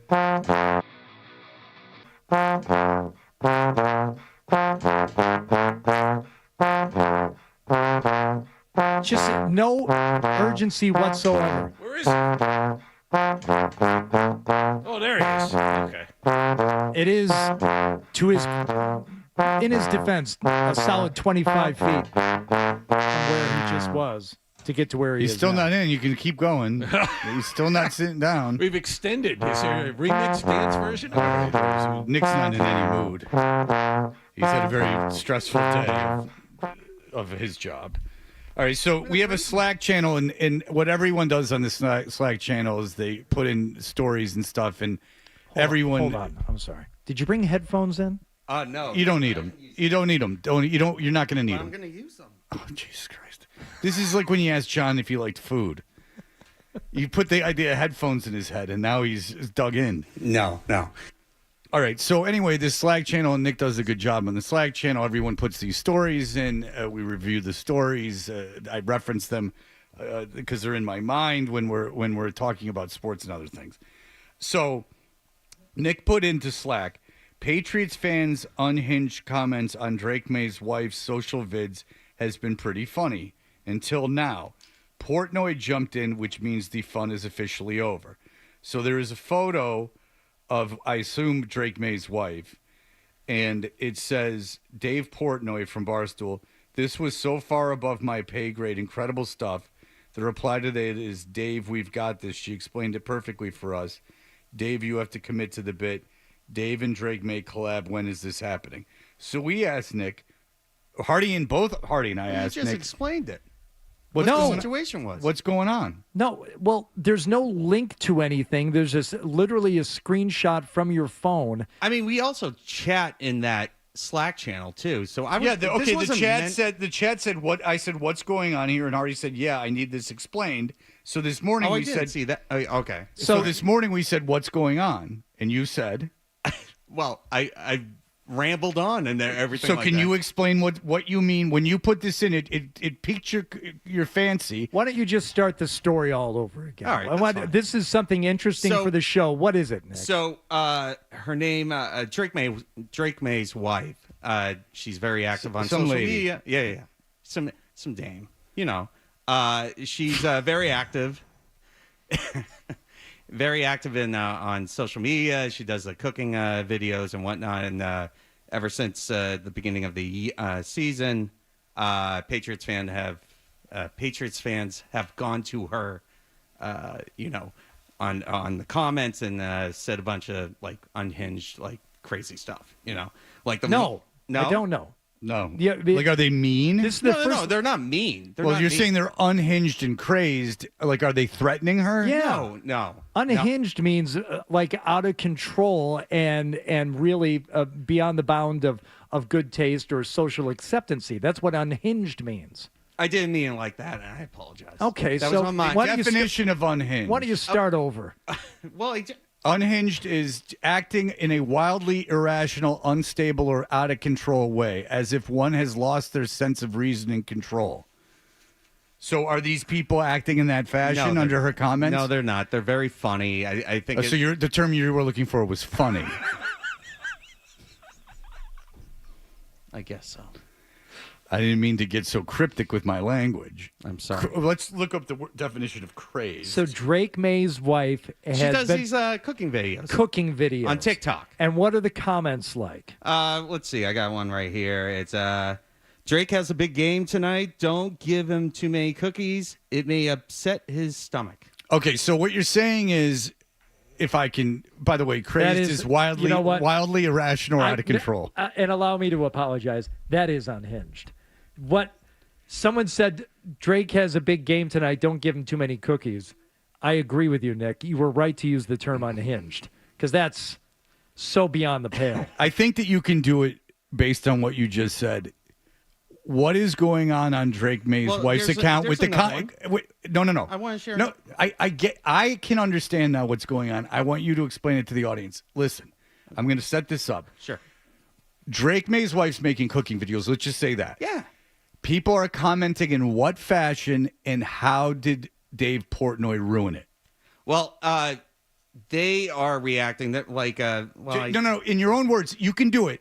How are they reacting to this video? They are reacting to it by doing what? Leaving funny comments. Right. Like absurdly over the top comments about Drake May and about his tummy. Yes. So they're acting like he's a child being fed by his mom. And Portnoy ruined it by doing what? Just commenting and breaking the what was so funny about it. Okay, there you go, buddy. Okay. What did Portnoy initially say that was not? I mean, he just butted into something that was like an inside. Here's the deal: Tony P and DC was the thing, and we don't really have a lot of time to do this anymore. Tony P, I know what you're saying, Nick. Tony P, they had a Tony P and DC situation where people were seemingly earnestly commenting on these things while being like really funny, like not just like offensive or mean. They were being like absurdly funny in it. And like, even if you were making the video, you would be in on it because it's kind of funny. And then Portnoy comes in and goes blah, blah, blah, blah, and like kind of like blows up the whole this spot. is a popular thing that's going on right now. Like, and you just came in and ruined it because like you're gotta like go like call attention to it. Like, and his comment was just, I can't improve on this. And then you're kind of like, well, then don't. Right. But like, he's already making like cooking videos. Well, that's good. That's great. Well, listen, it's the zeitgeist. It's it's riding the wave of the future. All right, thank you, Nicholas. I appreciate it. Yeah, you got to run back there. You got to get back to post haste. I want to go so crazy. His running is everyone else's crawling. I would love to go to a doctor's appointment with him. He said he almost beat you. He was quite proud of himself for almost beating you back to the studio. No, he didn't almost beat me in the race, but he did lead me in the very beginning. Caller number 10. Yeah. It's funny having kids. Nick has kids. Like Nick. I mean, they're going to relate so well until the kids get older. Yeah. Caller number 10 to the contest line, 617-931-0985. Will score a pair of tickets to the Garden tomorrow night as the Bruins take on the St. Louis Blues. The puck drops at 7 p.m. Don't miss a minute of the action. Get your tickets at bostonbruins.com/tickets. Chris Forsberg is here. He will be on Zoom with us in just a moment. You're listening to Toucher and Hardy on the Sports Hub. All right, it's Next Day Molding, and they are now open down the Cape in Hyannis. Boston's go-to for energy-efficient, reliable, gelled-win interior and exterior doors. Now has a fifth store, Barnstable Road and Charles Street. You can always go to nextdaymolding.com. That's easy. But why not stop by? Stop by Braintree, Woburn, Shrewsbury, Sharon, or now Hyannis. Next Day Molding, Boston's, and now the Cape's trusted source for gelled-win doors. Gambling can be addictive, just like alcohol and other drugs. And like with other addictions, help for yourself or a loved one is out there. Call the Massachusetts Problem Gambling Helpline at 800-327-5050. Instant classics are exciting, but true legends have impact over time. Like how Plant Moran has been counted on by companies and clients for the past 100 years. Counted on for advice by the workwear brand you zip up every day. Counted on for guidance by the zoos and aquariums inspiring the next generation. Counted on for a holistic approach by those growing, protecting, and sharing their wealth. From accounting to tax to consulting to wealth management, we're built year after year on the stories and success we help others achieve. Here's to the next 100 years of Plant Moran. Count on us. Hi, it's Amanda from Rapid Flow with my daughter Mia. So, what's the last thing you want on game day with friends or fans coming to watch? A sewer backup. So get the permanent fix now with Rapid Flow. Trusted by Mass DOT and Massport. 800-286-FLOW or rapidflowinc.com. With Rapid Flow, one call solves it all. At Doyon's Appliance, you don't need to wait for Black Friday to get Black Friday prices. All month long, we're celebrating Black November. Take advantage of these savings from November 5th to December 3rd. All major brands are on sale, including Bosch, Frigidaire, KitchenAid, GE, LG, and many more. All month long, Doyon's has a 4-piece stainless steel Bosch package, normally $5,596. On sale for $4,756. Shop Doyon's at any of their 4 convenient locations: Reading, Gloucester, Bedford, and North Andover. Or shop online at doyonsappliance.com. What if you could have reliable and intelligent Wi-Fi? And get this, what if you could keep it at the same price for 5 years? That's the Xfinity 5-year price guarantee. 5 years of Wi-Fi that boosts speeds to the devices that need them most. That finds and fixes problems before you even notice them. Like super intelligent Wi-Fi with a 6th sense. And that keeps you gaming in the fast lane, even when the whole family is banking on bandwidth. All your devices working in perfect harmony for 5 whole years. And here's the best part. No annual contracts, no hidden fees, and our best equipment included. Hey, let's face it, a lot can change in 5 years. Kids grow taller, dreams grow bigger. But your Wi-Fi? It would stay reliable and the price would stay put. The Xfinity 5-year price guarantee. Lock in your price and unlock the possibilities. Xfinity. Imagine that.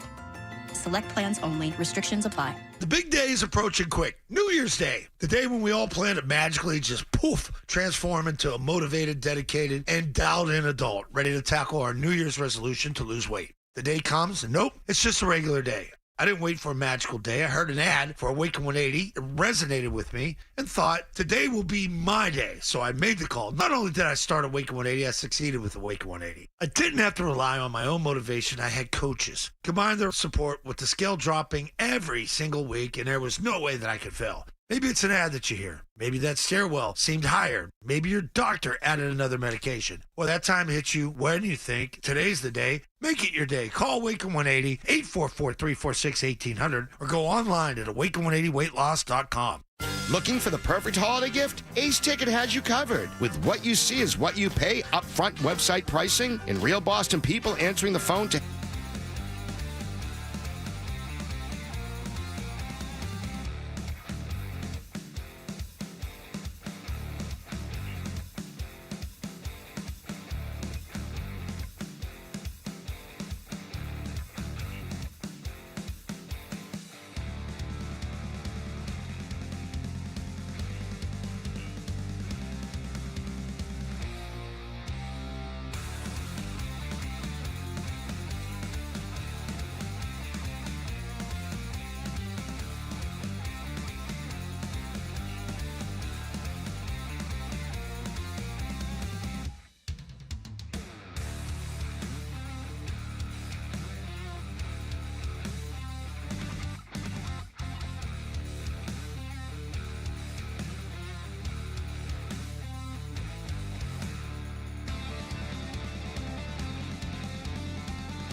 We had 1 win and 1 loss. Let's start with the win. It came from the Celtics. They got 42 points from Jaylen Brown, and despite a late charge from the visiting team, they beat the Knicks 123-117 at TD Garden.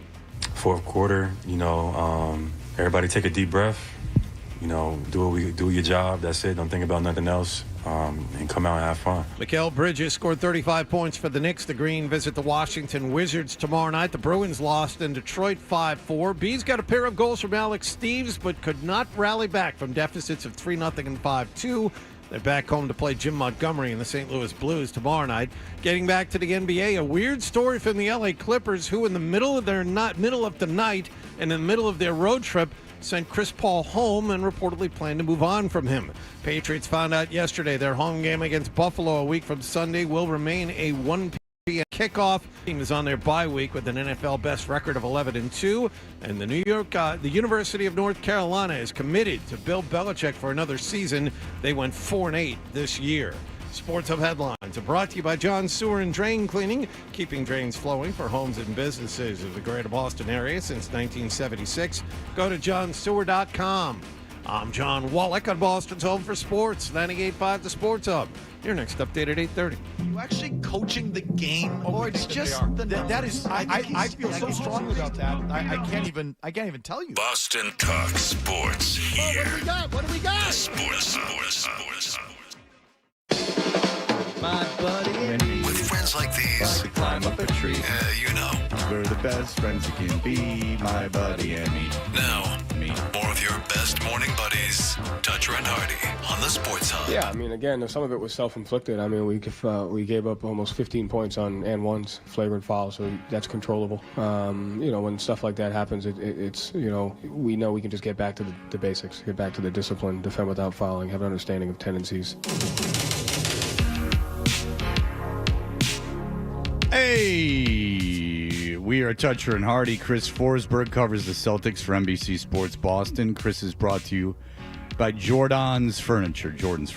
Experience the magic of the Enchanted Village, which everyone loves. Your favorite attractions are back, including the famous blueberry muffins, which Hardy enjoys very, very much. Now open at Jordan's Furniture in Avon, where we have all been and continue to go. Chris Forsberg from NBC Sports Boston. Hello. Hello, friends. I need to see if we can get our friends at Jordan's to do some like Jordan's Walsh sort of sponsorship as well. He needs a nickname and stuff like that. So help me run that through with the fine folks at Jordan's. You think that they could get someone to the level of Jordan Walsh to get involved? They should. I mean, he's I got his own shoe. I appreciate them being our sponsor for our little basketball talk. But yeah, he's got a hush puppy, the Jordan Walsh, and the Brandon Walsh, by the way, had a hockey skate. That's right. As he's from Minnesota. That's correct. Peach Pit, something like that. I don't know. We can work these. Do you know when Brandon Walsh tried out for the basketball team that he put Steve Sanders in his place? Yeah, put him in the blender, man. Steve had no chance. Steve thought he was hot stuff, and then Brandon came out there, kid from Minnesota, played hockey his whole life. Mm-hmm. But just a natural athlete, great athlete. And also, head for the game. Yeah. He understood it always implicitly. 2 steps ahead. Played in that 3-on-3 tournament in college, but this time Steve was on Brandon's team. Unfortunately, their third guy overdosed before the final. Was that a heroin episode? That's what that Oh, was. that's when he goes died in the Peach Pit bathroom. We were just talking about that episode. Yeah. All right, I want to do. You with us, Chris? You still with us? I want to do an exercise with you, Chris. I'm just curious because I had this conversation with Bert Breer on text last night. What is a grade 3 sprain? I just want to do this with you. Do you know? Ooh. Okay. Let me think this through. It's based on like how severe does the tendon come detached, right? Yes, there you go. A grade 3 sprain is a complete tear of the ligament causing severe pain, significant swelling, and bruising, and an inability to bear weight. Bert and I, because Bert reported that Will Campbell had a grade 3 sprain of his MCL, and him and I had the conversation how anyone who had played even, this isn't about like, oh, you didn't play. This is about skateboarding, ice skating on a lake, how anyone who has done any activity over the course of their life could be so ignorant to what a sprain was. Bert and I had this conversation on text that they would argue about what a sprain was. That's all I wanted to do, Chris. Thank you very much. I have a mission here. I know you're listening, and if you're listening, go ahead. The thing is, it's always the level, right? Like, when we sit there after games, we say, is it a level 1, a level 2, a level 3? And the severity matters too in these things. So level 1, you can shake it off. Level 3 is there's some real stuff happening there. Level 3 is, you got to make the decision if you want to have surgery. If you feel like that you need to strengthen the ligament, that's what it is. There's a lot of pushback on this when the Campbell injury first happened, and I just wanted to get out of the way because I did know that you would know, and I just find it odd that people don't, and then they get, not only do they not know, they don't go, oh, I didn't know that. They go, nothing that, and what you talk about? Like, no, I know exactly what I'm talking about. Trust Dr. Fred. No, if I say I know, I often say I don't. But you're yelling at me about, like, I'm right. Like, you can Google it. It's the first thing that will come up. Like, it's not there is the internet. It is there. I'm not asking you to take a philosophical Alan Watts kind of situation with this thing. I'm just asking you to simply look at the medical book. All right, very good. What is you got to feel good about the Celtics. Pistons, Cavaliers, and Knicks all in a row. We talked about Orlando. the Pistons game when you were there. Orlando is not very good right now. But we talked about this while you were in studio. You know, the Celtics were down some guys when they played the Pistons. The Pistons are a big, tough team, and they were able to beat them. Cleveland is supposed to be the class of the Eastern Conference, and then you play the Knicks, which is always a very physical affair. And don't look now, but here we are. How do you feel about the team now? Any different than you did a week ago? Yeah, I think going into this little 5-game stretch, I remember I think I did the Celtics Hub show on Saturday, the Celtics show, and they said, you know, if you went 3-2, would you feel good about it? You know, I'm like, yeah, you know, you never want to be just middle of the road, but I mean, to go 4-1 with Minnesota the only loss in the middle there, and Anthony Edwards throwing in some ridiculous shots, I feel pretty good about this team. I do think. And I never want to be overreactionary to a short stretch, but you know, you look at the last, let's say, 9 games, 7-2 in that stretch. The numbers have been really good, especially on the offensive side. The 2 games they lost, they probably kicked away. Like, they could have won that Brooklyn game, but ran out of steam at the end after digging themselves a hole against the bad team. And then the Minnesota game where Anthony Edwards throws in a crazy shot. So the fact that they beat the teams you just rattled off, the best teams in the East, you know, those are the 4 teams that are going to be there in the end for the East: Detroit, Orlando, Cleveland, and whoever I'm forgetting. The Knicks. Knicks, right. And so I think it does maybe take you. And then maybe step back and say, do we need to reevaluate what the expectations are for this season? Because I think a lot of people were, oh, they're a playing team, or, oh, maybe they need to just like throttle down at the end of the year and become a lottery team.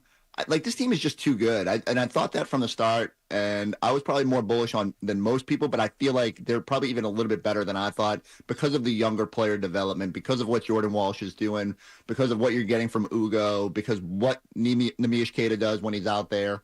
So yeah, I think it's fair to say, like, the East feels very wide open. And I wonder if it changes the calculus a little bit as we start thinking about the trade deadline, you know, when trade season starts on December 15th, and what this team might do. And all this is predicated on they stay healthy, they stay in the mix. But as comprised, they're pretty good. How are they doing this without really a backup big man? Nemish Keita didn't play in the win over Cleveland, and they're not playing Garza. They're not playing any of the backup bigs. No Xavier Tillman. They're going small for long periods of time, and not only are they doing well, they're holding their own rebounding the basketball. How are they doing this? With backup center Michael Jordan Walsh. Yes, and, exactly. You know, there's no Rob Williams on this team anymore, Chris. Amari Williams has been pretty good, though. So I do think, like, going small is dangerous. You put yourself in some tough spots. We know that the opposing teams have hurt this team with offensive rebounds at various points of this season. And yet, when you look at their ability to sort of speed the game up, the way they play offense when they have everybody, when you're a little undersized, the zest you have on that side of the ball, it's something that they can get away with. And again, I don't know if they could get away with it long term. I do think that becomes probably the one thing. If Brad is going to address something at some point this season, I think that would be it. And yet, like, it gets a little easier if Tatum comes back and you got another big body there. Like, maybe you can get away with being somewhat small. I would like to see them. You know, it would be nice to have another center you can lean on. But clearly, with Garza being relegated to the land of DNPs and them treading cautiously with the backups, they're just like they're going to put their most versatile, most skilled offensive guys out there and see how it goes. All right. When it comes to the shot selection, we talked about this, I think, the last time you were in, Chris. And you what can I say? When you're right, you're right. The 3-pointers are not something that they're automatically reverting to. And we saw it again last night from Jaylen Brown, the shot selection, the mid-range jumpers. He had an incredible night even after the bad start. Is this something that is openly discussed amongst the team? Is this something that Joe Mazzulla is willing to engage with you guys about? Has it been a concerted effort? Because I haven't been following it that closely. I see it differently now, and after you pointed it out, I'm like, oh yeah, they are taking some of these shots that they seem to shy away from, not just this season, but for the last couple of years. So what's the conversation been like around the team regarding that? Yeah, it's interesting. I'd still love to go back and take a look at the numbers. I don't think the 3 points are down all that much, but what's changed is they that don't the seem mid-range- they don't seem to it doesn't seem to be their default as much as it used to be. That's all. Yeah, well, I think part of that is just they've been so good in the mid-range that it's become a weapon where, because Jalen and Peyton have been so good there, and, some of the offensive rebound stuff, I think about how Minot and Walsh generate offense. It's crashing the glass. Throw Ugo in there and as well. They're generating second chances around the basket. Even last night, as bad as they were in the first half, I think they were something like 16 of 18 at the rim. And the Celtics just aren't usually that effective, and it's particularly surprising when you consider again that they're not rolling out a lot of size. And so I do think it's just I don't think there's ever a concerted effort. I think they're built to maximize the 3-point shot, and yet I think they're just alert to the fact of what is the best shot. And the best shot for this team lately has been, regardless of how it ends, getting into the paint, breaking the defense, and then either kicking to the open guy for an open 3-pointer or taking advantage of guys that are dropping and living in that mid-range. I do give them credit. I think like anybody, every team in the NBA falls prey at some point to just kind of firing away. Celtics have been so much more deliberate in their approach offensively, and I'm sure it's a talking point behind the scenes. Yeah, it hasn't been a whole big subject outwardly with the media that I can tell so far. Celtics took 48 threes a game last year, far and away the tops in the league by about 6 or 7. They're down to about 42 or 43 this year. That's still third in the league behind Cleveland and Golden State, but they're down. It's down 6 attempts a game. So there is something to changing the offense and watching it work. I specifically, though, Chris, I wanted to discuss Jaylen Brown, who has been unbelievably good the last couple of weeks. And last night it was one of those national TV games that he decided he was going to take over. I mean, this is about as good as I've seen him play in I don't know how many years. I don't remember a guy who had such a bad first quarter, kicking the ball all over the place, and then was just absolutely far and away the most dominant, best player on the court in the second quarter and into the third. What he was doing, I mean, the JB takeover last night it felt real. I mean, he hasn't dunked a lot this year. I don't know if that's he comes into the year, the hamstrings hurting a little bit. I mean, that one where he blew past Brunson and threw down over Clarkson was about as much of an old school JB rim attack as we've seen. Same deal, living in the mid range when the 3-point shot is working. I don't know. It's just I hate to say we almost take it for granted at this point because he's had 11, 12, 30-point games, third 40-point game. He's showing that he can do this, that he can be the focal point and can still score and do everything that he does. And it's really impressive. I go back to it. He said all the right things. He's been a great leader.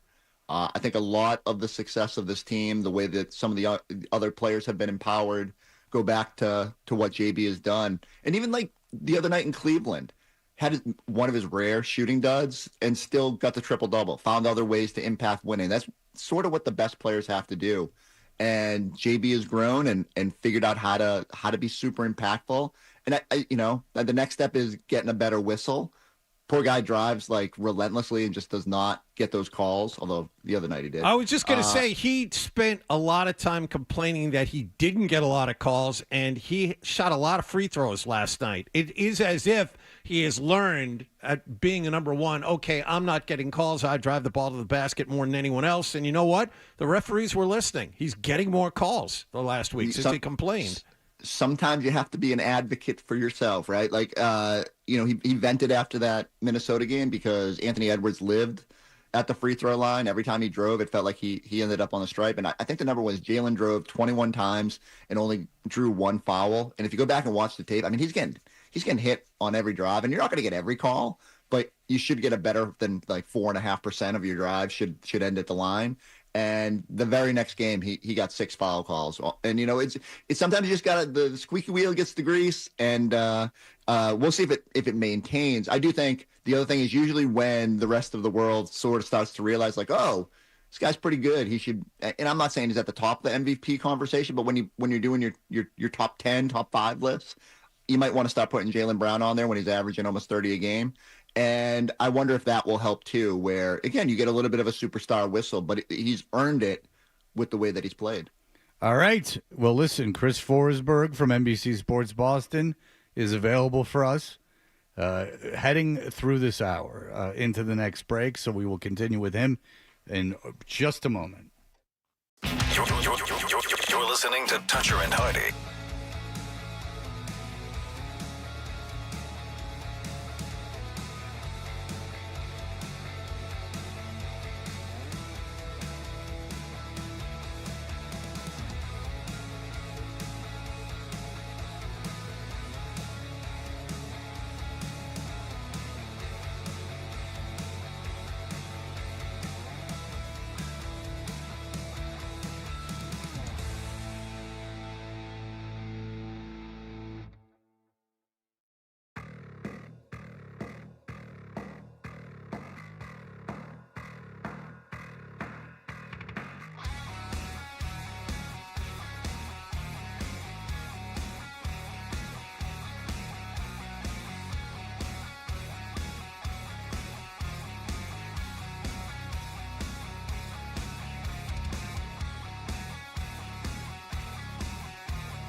So we still got a lot of work to do. All right.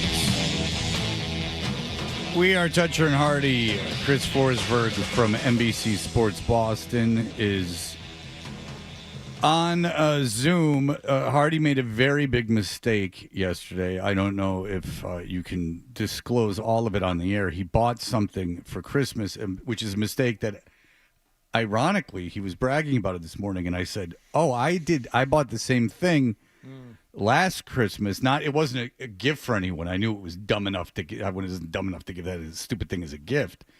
But I said, I set this thing up. And it will never come out of wherever it is. It might as well just have thrown it away. Are you prepared to say what it is? Well, I don't want to spoil it for my 19-year-old. She doesn't believe in Santa anymore. But the 15-year-old, he's an innocent. Never Keep mind. him there as long as you can. Yeah, that's right. So, but he's in school, so he'll be fine. Chris, what I got is something that I'm sure you've seen on your feed. I believe it's called Jazzminton, and It's it is jazzy. It is a that jasmine. You just put that jasmine on and earn your keep. It's a form of badminton, but it can be played. Spit on that jasmine. Oh God! I don't think that's it. What? Nothing going on. It doesn't sound it. No. Jasmine. That's what we used to call our lady boy. Is it a glove? A jazz mitten? Which it is what I say it is. You want the hair on? It's a paddle game that can be played indoors or That's outdoors, but with something resembling a shuttlecock. Yep. A badminton birdie, and you hit it back and forth in between a squared target, and it looks like a lot of fun. And I like that. Does it? I like that double bubble. I like that double bubble target. I always like to have a game. I like to aim it between those two bubbles. For the basement every year, and it's where Santa leaves, the family gift, and could be a ping pong table. It could be some kind of a video game. This year it's Jazzminton, and I was so excited about it. I mentioned it this morning, and Fred said, "Oh, I got it last year. It's terrible." Yeah, and this isn't just oh, Fred, you hate everything. It's legitimately bad. I don't believe you. I know you don't, but you will. It won't Do take you long like for games? You. Oh, I mean, yeah. What games do you play with your family? Toying with them. Withholding love. Psychological games. Yes, big psychological games. Withholding love until my needs are met. What games do you engage in? I don't know, Hardy. The fact that my son is going to be a collegiate athlete, I think I spent a little bit of time engaging in games with him. No, my daughter just made the JV basketball team. By the way, which is a big surprise. I'm not talking about having a catch or training or relentless training, great Santini style. Bouncing a basketball off her head. That's what I call a game. 1, 2, 3, cry. 1, 2, 3, I still cry. coach her. That's games. not a game. Get out of here with the games. I spent my whole life playing games. Well, the entire life. All right, could you name one? Wiffle ball, ping pong, street hockey. You got a ping pong table? No, but we played at the JCC. What up? Doesn't count. Game can't be played. Anti-Semite. Whoa! Games don't count if they're at the JCC. That is bold. I apologize to the Newton JCC where promos were shot. I know what you're saying. Do you like games? We play Throw the Burrito at my parents' house. You know that game? That is an actual. It's an actual game. Yeah. And it devolves into mayhem, and I hate it. Do I play games with them? No apples to apples. No. We played apples to apples, and we played like shoots and ladders and stuff. There you go. Skip-Bo? Well after they should have been playing. Skip-Bo. Yeah, Skip-Bo's a good game. Been a while. Yeah. No, I don't. I don't play board games really anymore, and I don't put together puzzles anymore. I would if someone wanted to put together a puzzle, but I do at my parents' house at Christmas time. Like there's a lot of time to kill, so we do like dick around in the basement. That's why I have like a Penn and Teller game.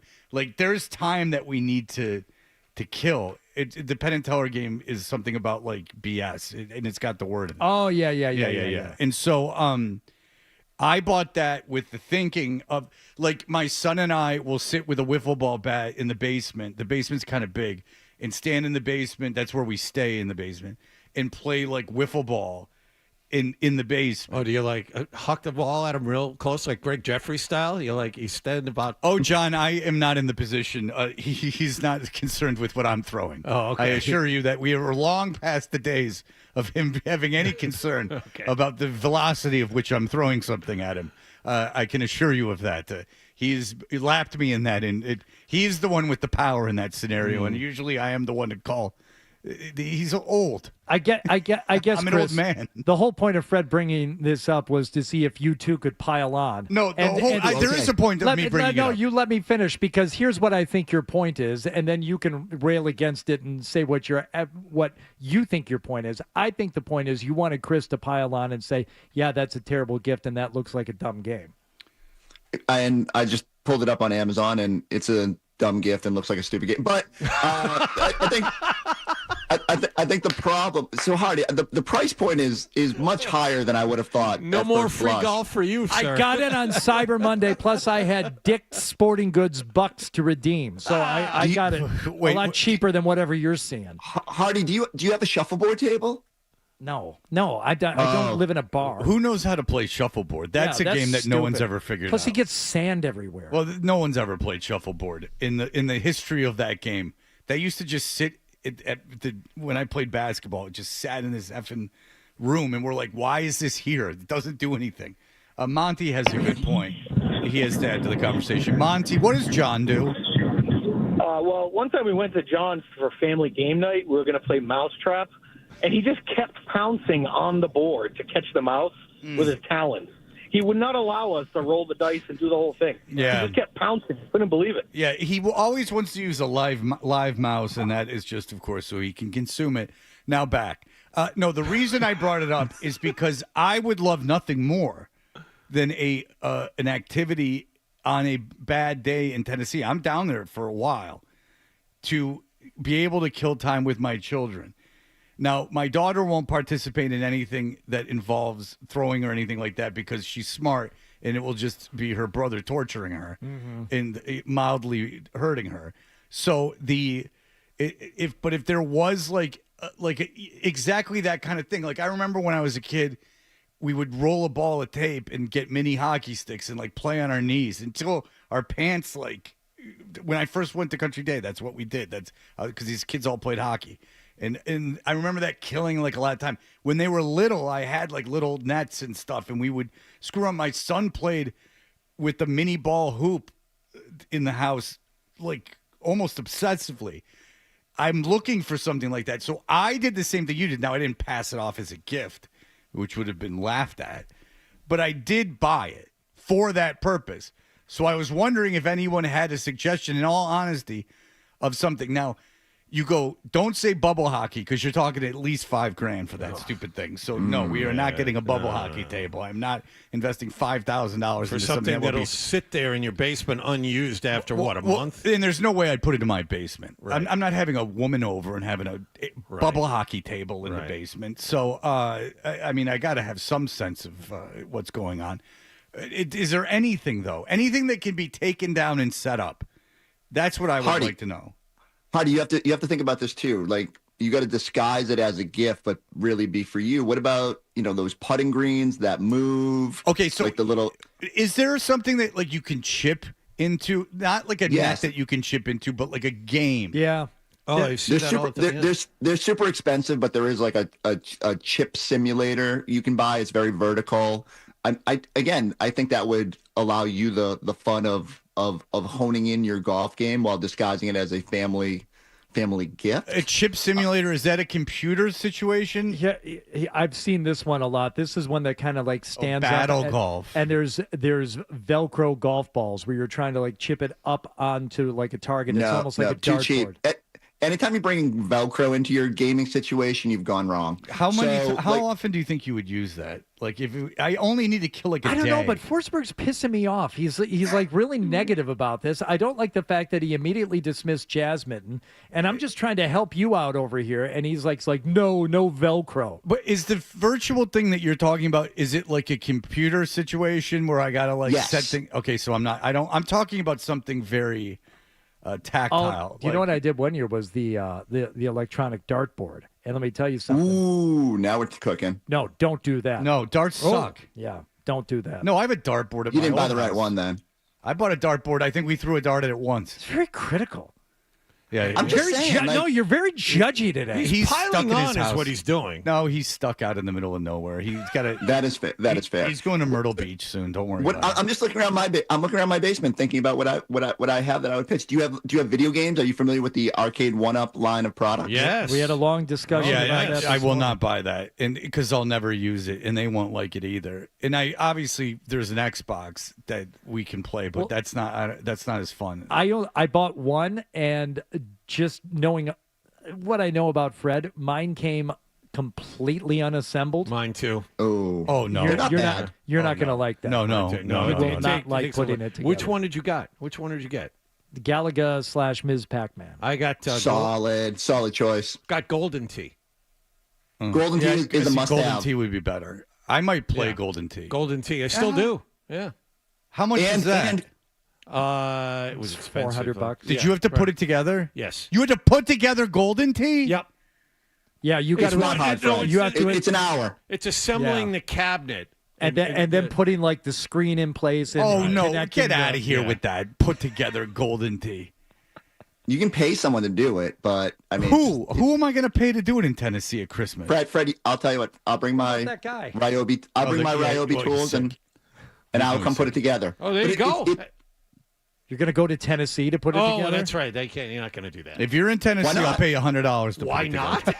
You get yourself there. I love a free trip. You want me to fly you to Loudon, Tennessee? You're more than welcome. You're seriously I'm all more than in. welcome. You could. My ex-wife's going to be there. You might as well come too. I'm telling you, like, we have. Let me count it up. 1, 2, 3, 4. I have 5 video game cabinets in the basement. NBA Jam, Miss Pac-Man, something called Legends Ultimate, which has I like. have to have women over. I can't have that going on. All right, Tom, I can't have a toy store down there. Okay, 40-year-old Morning, virgin fellas. situation. Exactly. Like, hey, check it out. I got a bachelor pad. Tom, go ahead. Morning, fellas. You guys should check out the game Chippo. It's like cornhole, but it's for golf. You sit up on opposite ends and you chip back and forth. A lot of fun. All right, Chippo. You see, that is what I'm talking about. And that's no computer, no plugging in. It's literally cornhole, but you chip back and forth with one another. It's a lot of fun. Check it out. Is there any Velcro involved? Because Forsberg will crap all over it. What? There's I no have Velcro in my head. Tom, go ahead. Another Tom, that tripped me up. I started talking, you were talking to me. Yeah, same idea, but it's called bucket golf. I think it comes with like 9 of them if you wanted to set up like a little course. But really, all you got to do is just 2 of them, and then you're just chipping back and forth. And you use it. You play it. It comes with like 9 little buckets. But do you that use pop it? up. Do you use it? Like, is it Yeah, something that you play? Yeah, I mean, it comes with these like Yeah, I know. ball. That's not what I'm talking about. wait. I'm asking, do you use it? Yeah. I don't like What the hell is that? I don't, That is a it bunch looks of like plastic. the Bozo show. Put I up don't like Chippo. Let's see what's going on. I'm not kidding. I've been. It's odd that you said that today because we're kind of on the same page. You're making the mistake I made last year because and that's kind of That's Chippo. What is that? Yeah, you're gonna get bored with that. Yeah, but whatever. I only need it for a day. All right, it's $105. Okay, Chippo. I'm buying Chippo. There's another one. I think it's called Putter Pong. What? What? There's one called Putter Pong, I believe. It's almost like it's the same idea of beer pong, but you putt into the cups. Yeah. That one is pretty fun. There's something called Benoit balls, and you take them out one at a time and just rip them out. You know. All right. Well, there's nothing more to talk about with you. What do you got? Hardy, going? Hardy, I'm sorry. Yeah, I know. You guys are all butthurt because you're not together. All right, look. Thank you. Chris Forsberg. Thank you. Yeah. NBC Sports Boston. Really thing. good stuff. I got to go buy this. I got to go buy this Chippo thing. Thank you. Hey, Hardy, I was apologizing. That felt mean. What do you want? Do you really think he's going to get over it in 10 minutes? I think you could have been a little more supportive See? and like looked at it and said, you know what? At the very least, give me. It'll probably be something fun for Christmas Day. I don't know if it'll last. You're like, no, that's crap. And then you start talking about your gallery of video games that you have out in the basement out in Western Mass because you got to have Central something Mass. to do out there. Western Mass. Yeah. All right. Thank you, Chris. Very mean. Thank y'all. Very Thank mean. you. I told you the story about there was a kid in my neighborhood that had a bunch of video games, and my dad was never around. And then one day he was around, and my friends and I were talking, and we're like, they're so rich. And he's like, who? He like somehow heard this. Like you have to understand, he's like never around. He's like, what? And I go, and we're like whatever. I don't even remember their names. The McGoverns are really rich, and they're like, and he's like, why? They live on our street. He's like, why? And we're like, we got a bunch of video games. And he goes, huh? And we're like, yeah, they have like a ton of video games. He goes, what the F are you talking about? Doesn't mean anything. That's for idiots. And he walked away. And I'll never forget it. He was like, they're not rich, stupid. Only idiots would do that. Those aren't even expensive. Isn't it funny, like the one thing that would like set your dad off? You could be muttering all your BS with your friends and all this stuff, but if they just every once in a while they'd hear that one thing where they would just chime in and set you straight. The problem is we were around him. That was the problem. Which was a rarity. No. You couldn't be around the man. I told you, I'd have a friend over and I'd hear, and you go, Dad, what? Dave's over. You got to put on pants. God damn. And then you go put on pants. Come on. Hi, Dave. And Dave knew he didn't want him there. Yeah. Thanks a lot. All right. We'll be back in just a moment. Sports Hub headlines presented by Celsius Energy Drinks. Another nice win.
Sports. The internet where the kid plays the guy plays the songs for the people. It's kind of like dumb. It's not. I wouldn't suggest watching it, but he just put the headphones on him and he plays them songs, and they just see if they Is can. it longer form stuff? Yes. And when they talk about it, yeah. I watched the one with Billy Corgan from Smashing Pumpkins. It's actually pretty good. They're on the streets in Yeah, New York, right? yeah. Okay, so he has the mayor of New York City. I don't even know the guy's name, but the mayor of New York City, and it's amazing because the guy like identifies these rap songs that you're like, oh my god, like I didn't know that. Like he knows like his depth of like pop cultural and like music knowledge. It's so funny to see someone younger than me who's like the mayor of New York City and like knows like it's beyond Nas, but like gets like a Nas song. Oh, gets a Mobb Deep song. Like he knows the Mobb Deep song. He knows the words to it. And he's like Queensbridge, like Queensbridge, MOBB. And you're like, that's a mayor in New York City. It's kind of funny. Yeah. It's like it's interesting. And he knows Heems like from Das Races. It's kind of weird. Aaron Smith says, hey, Fred, heads up, Fred. Maz is the only one with no email contact. He has a picture of the 98.5thesports.com where we say to get our emails. Mm-hmm. And it just says at Tony Maserati. There's no email for him. And I like email, and I like getting emails much more than I like social media. And I like Instagram. But what I like most is is calling. Like today, I found that to be a nice exercise. Is that twice we've had Patriots fans to take issue with something that I said yesterday about the NFC and the Patriots. And as they talked, they realized they weren't even annoyed by anything. They had created it all in their heads. We can agree that in both exercises, that's what happened, especially the first one. Second one, too, where he had your argument completely wrong. But beyond that, because you could take it. I like the first guy who called up all fired up, and then you let him talk, and then you go, all right, look, what are you upset about? And then he couldn't figure it out. And he goes, I guess nothing. And then I went, there you go. That's all. And that's what a lot of Patriot fans should do. Felger and Maz were talking about it, and it's true. And you don't want to hear it, but it's true. I understand the game. The game is our team's really good. And what was fun before when we were really good was complaining about everyone not giving us any credit. And that was the game. And I hated it, to be honest with you. And you all know it. Well, finding the thing that was somehow your obstacle, finding the thing to rail against. Vince Wilfork used to do it. Tom Brady used to do it. Nobody thinks we can do it. No, everybody thought you could do it. You had won the Super Bowl. You've been to all these AFC championship games in a row. You've done it time and time again. And then they would either consciously or subconsciously invent these obstacles and create these things that made it sound like the world was against them, when no. People are just tired of seeing you win, and that's really the only thing that's out there. But they would create these things and try and make it part of the narrative. And when you're an athlete, that can help you. But the worst thing was Deflategate, which we won't get into. But I knew when Matt Patricia came out with that Goodell in the clown nose face, that he was never going to have any success at a high level. And the reason I knew that is because, stop it, Roger Goodell and Robert Kraft are thick as thieves. They're both swimming in money. Deflategate, no Deflategate, whatever you want. Robert Kraft's a very powerful owner. You think he doesn't have a good relationship with Roger Goodell, you're out of your mind. You're spending all your time and energy complaining about something that is, in essence, not happening. Like, the whole notion that the league was out to get the Patriots, and I think that everyone could see now, is asinine. Was asinine that they didn't want the Patriots, and that Kraft somehow and Goodell were fighting behind the scenes. Kraft's about as powerful an owner, probably the second most powerful owner in the league. What about that Ideal Gas Law website? I mean, Robert Kraft and Roger Goodell were doing business that whole time. Like, it's nonsense. And I'll tell you, what's his face? Hurley with I saw him at the Goodell press conference. He was so fired up. He literally had a legal pad full, like 2 full legal pad pages of a question. And I go, you're out of your mind. I said it to him to his face. I go, and I like him. And I liked him then. I like him now. I don't know. I really talk to him. But I'm like, at the time I talked to him a lot. I'm like, Michael, you're out of your mind. Calm the F down. Like, you can't ride this forever. Don't make this your identity. How many times did I say that to him on the air? Don't make this your identity. You can't do this forever. This is you've fallen down a pit that there's no crawling out from. Everybody has a thing. That was his thing. But stop, because A, it's extraordinarily boring, and B, it's not going to last. It's not true. I don't know. Like, I read how that foolish are you? So to me, that was the most annoying thing about it. The legal pads and the reporting context and all this stuff. Okay, fine. You can make all your points, but what do you think actually happened? And you get down to it, and at the bottom of it, at the basis of it, oh, was it actually happening? Then all your wrangling and all your missteps and all your allegations against the league about going against the Patriots too hard, to all this stuff, that's all just BS. It's all just nonsense. It's all just talking points for things that you think you can win an argument. But what actually happened? We all know what actually happened, and that becomes secondary. And if you just accept it, you just accept that it happened, then all this other stuff just becomes noise and nonsense that you're, like you said, Fred, spending all this time and energy on trying to do what? Trying to prove yourself right. And you're also just a dumbass because you're just complaining while a bunch of billionaires make money over your complaining. When you care more about the people than the people involved care, that's where you got to step back and go. And beyond anything, it was exceptionally boring. It was so boring. Well, it was so. This sounds like somebody who did not boring. read the Wells report in context, because that was a page turner. You know why they pay lawyers how they pay lawyers? And there's all kinds of law. They're not all doing the Karen Reed trial. A lot of it is that you are forced to read and write those incredibly, obnoxiously long and technical garbage. And guess what? I don't have a law degree. I don't want a law degree. I don't want to do that for a living. It's all boring. And as for the ideal gas law, that's for school. And I don't like science in school. I don't like science now. And I don't want to hear about it. I like the people hitting, and I like the draft, and I like this and that. I like sports. I don't like, but I am also aware that it's just billionaires, and we're watching their toys and giving them money. By the way, James Stewart just texted me. He says, Tony gives out his email during the show. Yeah. So, no. He's playing kayfabe. And I think I know why he does that, and that's smart. I think I get it. I Okay. understand why he does that. Oh, all right. So they don't go to management? No, so they don't. Someone said, oh, I heard Tony Maserati said this. Who's that? Doesn't matter. Go online, find his email, and then you can send him like a bunch of stuff. No, if you're actually listening to me, you hear what I say, then I engage you and invite you into an email dialogue. But if you're one of these people from across the country, don't know who I am, don't know what I said, but you got it in your head that I somehow deserve to be taken down a peg or two based on, hearsay, then no, you're not going to be able to find my email address when you go online. Oh, I like that. That's my guess. That's very smart then. Yes. All right. Well, I like that. All right. We'll be back in just a moment. Stay tuned for more Toucher and Up.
powering possibilities. Ends 12/14/25. New customers only with 2.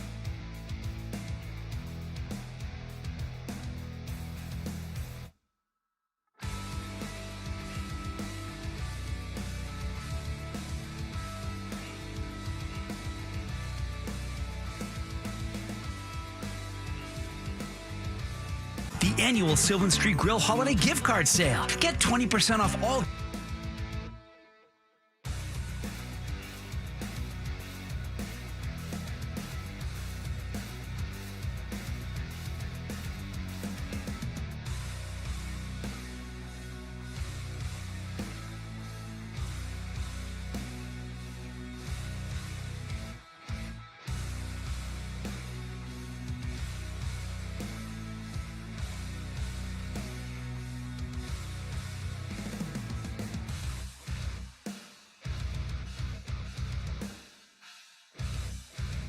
It's not just the games. It's Toucher and Hardy, Zolak and Bertrand, Felger and Maz, Joe Murray. For Boston sports fans, it's 98.5, the Sports Hub. Beasley Media Group Station. Essential Sports Hub headline presented by Celsius Energy Drinks. Celtics won last night. They held off the Knicks down the stretch for a 123-117 victory at TD Garden. Jaylen Brown, 42 points. Derek White added 22. Celtics are 12-9. They'll have tonight off. They visit the Washington Wizards tomorrow night. A bizarre move overnight by the LA Clippers. They sent future Hall of Famer Chris Paul home at 3 a.m. in Atlanta in the middle of their road trip, and they plan to cut ties with him in some way shortly. As for the Bruins, they lost 5-4 in Detroit to the Red Wings to split the home and home between the two teams. Alex Steves scored twice for the Bruins, but Marco Sturm's squad was unable to come all the way back after falling behind 3-0. It hurts. It's just stuff we talked about before the game. We know they're going to come out hard because of the way it finished the last game, the way it ended. Especially in our breakouts, our D, the gaps, we were not sharp in the first period, and unfortunately got behind 2 The goals. Bruins' next game is at home tomorrow night against St. Louis, and the Patriots are on their bye week following a Monday night win over the New York Giants. Yesterday, the team found out their next game at home against Buffalo a week from Sunday will not be flexed. It remains a 1 p.m. kickoff in Foxborough. Sports Hub headlines are brought to you by the 99 Restaurants. Celebrate the season at the Nines with the delicious holiday menu specials like the creamy lobster carbonara or the baked stuffed shrimp and lobster combo. You gotta love the Nines. I'm John Wallach on Boston's Home for Sports, 98.5 The Sports Hub. Your next update at 9:30. Mays under center, mops it up. Drake May. Throws down Drake wrecking traffic. Off the pass is going to be. Drake May plays on one station in Boston. Here's another Drake May moment. Drake May. 98.5 The Sports Hub.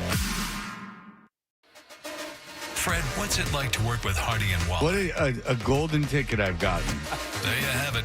Toucher and Hardy resumes on the Sports. Eaton comes ahead to the red line. Dumps it in. Around the wall it goes. Raymond trying to eat it in the far corner. 4 seconds and 3. Zaka trying to kick it free. They can't get it out of the corner. And the Red Wings will survive the late push by the Bruins. Hey. What's brewing? With Ryan Johnston. I like how he gives himself a little giggle at the end of that. Well, Ryan, there could be no more excitement than this. Coming in with the cartoon sleeping song. But Ryan Johnston, I heard you last night, voice of the Bruins on 98.5 The Sports Hub. I was doing laundry. I had you on, and enjoy it as always. You were talking, you and Bob were talking about a guy in the Red Wings. Looked about 12, 13, you were saying, years old. Yeah, it's amazing how young some of these guys. I mean, the Bruins kind of have, a few of those guys both in the pipeline, and I mean, Fraser Minton's a pretty young-looking guy. They get younger and younger every year. It's funny because hockey is the sport that will have like kids that look like they are 17, and then you have dudes that are like Chelios that are like 47 years old. Like that's what's always like. There were dudes without helmets like in 1999. Like they had been grandfathered in. They're just like, Well, it's crazy. I mean, you just don't have. I mean, I guess basketball's got it a little bit, but it's just you have kids breaking into the league who are 18, 19 years old, and they're really good. to be able to get in at that point. And, the kid you're talking about from last night from Detroit, Emmett Finney, he's 20-year-old rookie. He's gotten off to a really good start, but he's like a late round pick, kind of came out of nowhere type of thing. And extra credit to a kid who is able to succeed in life with given the name Emmett. That's a tough beat. I mean, does that sound like he's going to be an athlete? Emmett Finney? Emmett Smith? More like a professor, But he was the last. Emmett Smith's the only other one. Who was Emmett Till? Oh, boy. I got to go look that up. Yeah. All right. What happened last night? Bruins. I knew that. Detroit got the better of them. I mean, defensively, Boston just was certainly not at the top of their game. They had some moments where it felt like they kind of got caught sleeping a little bit or got caught flat-footed. Detroit hadn't really been able to utilize their speed and skill that much when they played here on Saturday in Boston. And then, last night was a little bit of a different story. They really had their feet moving, and Bruins just weren't keeping up at times or made mistakes that they just can't afford to make. Jeremy Swayman wasn't at the top of his game last night. I think there were a couple of goals that he would probably like to have back, and so you kind of put all that together, and that's not a recipe for success. A team that needs to be, not perfect, but close to it to win games was not last night. All right, so Swayman's been good though, right? Because there's a lot of talk about him. Not only we knew he was going to be on the U.S. team, but him being the starting goaltender for the U.S. in the Olympics. Yeah, he's been outstanding. There was that game late October up in Ottawa where they got just absolutely trounced, and the team was terrible that night, and he wasn't very good that night. Since then, before last night, his last 10 games, his goals against was right around 2. His save percentage is .934.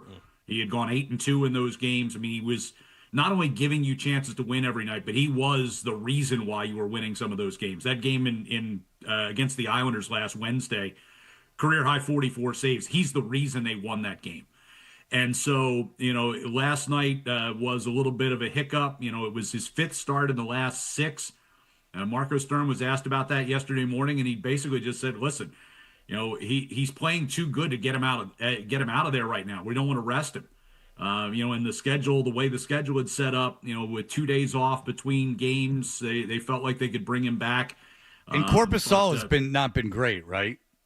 Yeah, he's been decent, but not great. I mean, he's deserved better in some of those games, but the numbers don't really bear it out. But I mean, there are games, the game in Anaheim, a couple of weeks ago, where he gave up 4 goals. He probably should have given up 8 or 9. I mean, that he was really good in that game, and they lost 4-3.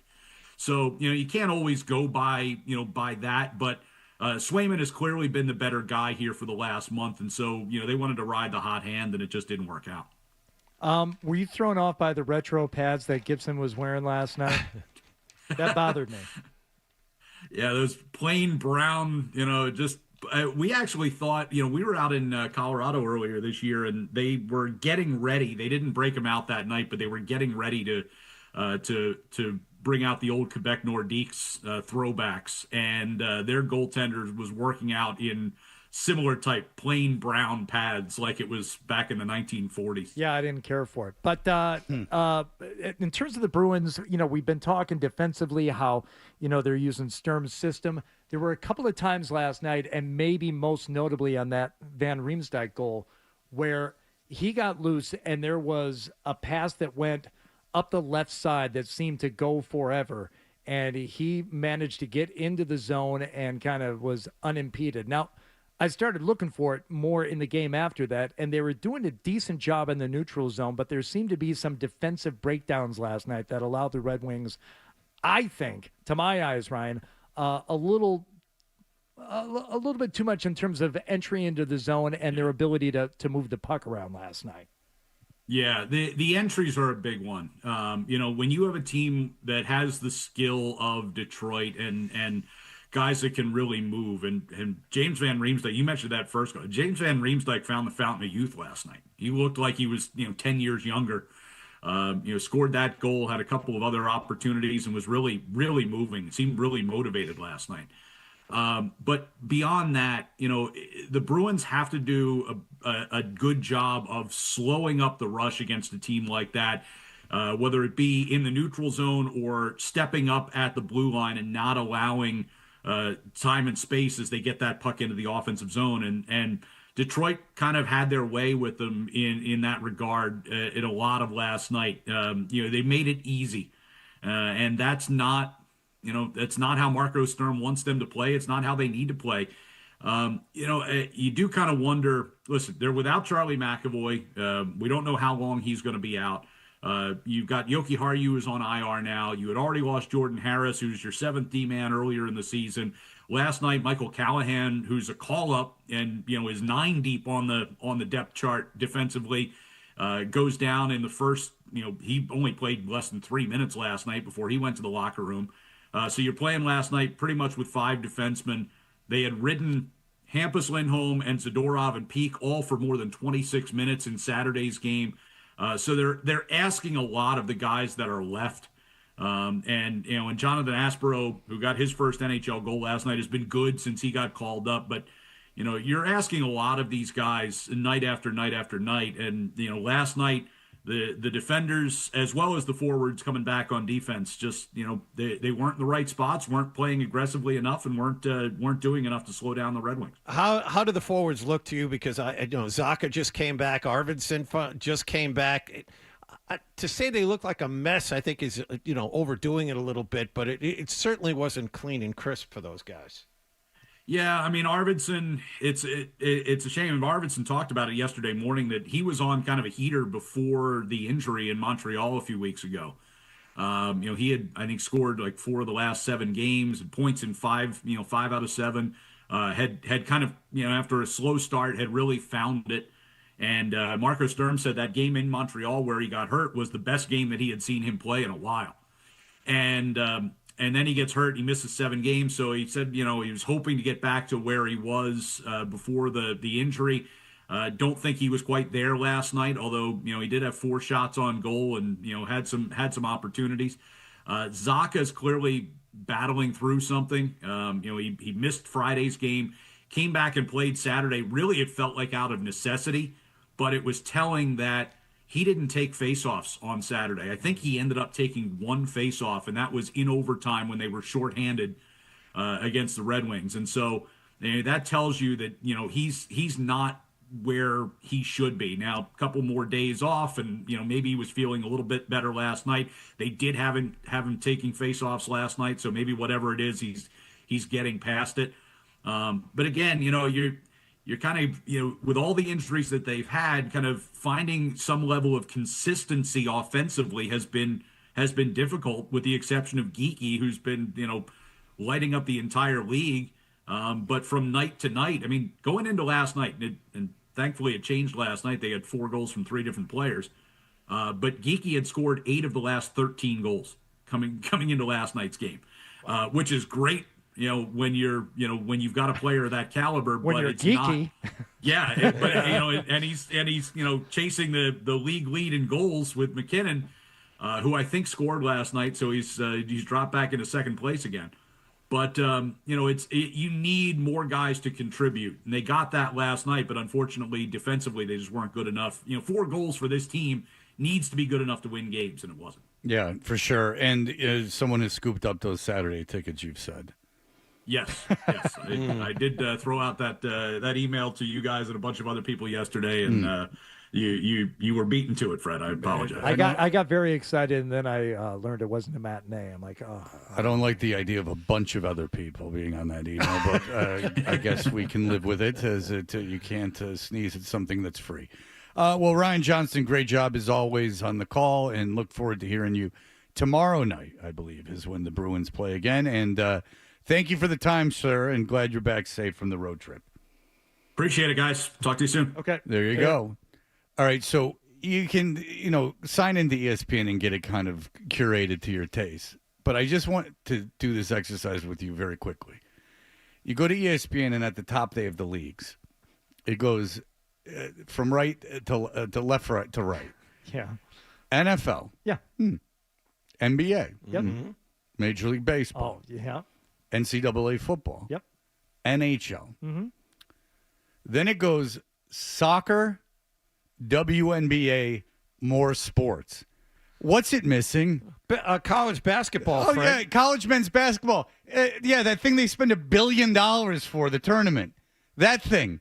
That's happening right now. That's remarkable that they put that behind the So you have to go to more sports. So I go to more sports. It goes boxing. Yeah. It's alphabetical, but boxing, college sports, cricket, F1 gaming, professional wrestling, golf, I apologize, Hardy, horse racing, Little League World Series, MMA, NASCAR, NLL, which is probably lacrosse, yes, NBA G League, Yep. NBA Summer League, then NCAA men's. Yeah. Followed by NCAA women's. No esports, huh? Yes, gaming. Yeah, gaming. Oh, gaming. Sorry, I missed that. Which could be Dungeons and Dragons, so it's unfair to say it's electric. I'm going to click on the gaming tab, but go ahead. But it's like we're not going to talk about NCAA men's basketball on this show. Like I get none of you care, but it is like something going on that is of interest. It will be to you in March. It will be to you a little before March. I mean, these guys are going to be, a lot of these guys playing, they're going to be in the NBA. It would be of some interest to somebody. I would think above soccer in the WNBA. I don't want to be out of hand and be sexist. I'm questioning NCAA men's basketball being less important than women's professional basketball. Because I would say women's college basketball is more popular than women's professional basketball. But on par with gaming, because under that tab, you'll find the story Champion Stable, Equestrian Dynasty coming to PC, consoles. The horse racing management sim is set for launch in 2026. Launched by Francesa in the Beasley Company. There's the AI jockey petting the AI horse. And the AI jockey has an AI girlfriend that you can follow that relationship as well. Marco Woods writes the story. Horse racing has seen a major surge in popularity among gamers this year. Sure it has. Thanks to the global launch of Uma Musum Pretty Derby, which just nabbed a nomination for Best Mobile Game at the Game Awards 2025, and the Italian development studio Leonardo Productions. They aim to strike while the iron is hot with Champion Stable Equestrian Dynasty. That was not written by a human being, by the way, that article, under any circumstances was You don't not think written Marco Woods is a real person? Nope. And I'm telling you right now that if you can somehow not use AI unless it's required by jobs or you are solving a global crisis, you will. It's just a theory, and I could be wrong, but I have a feeling that there is going to be. You'll be like, say, like you're of average intelligence. If you don't start using AI for everything and you just continue to do things with your brain manually, I gotta believe in 10 years you're gonna have increased your intelligence over others tenfold. If people are on their phones playing a fake horse racing game, and you somehow can devote, even putting together a puzzle with your hands, your brain will be working at such a different level than everyone else's. It will be something else. Oh, no. Breaking news. Marco Woods is not only a real person, but that article published on the 18th, on the 19th, he tweeted, "The industry woes finally caught up to me. I'll be out of a job in January." That's terrible. Ironic that AI. He wrote like AI. Yeah.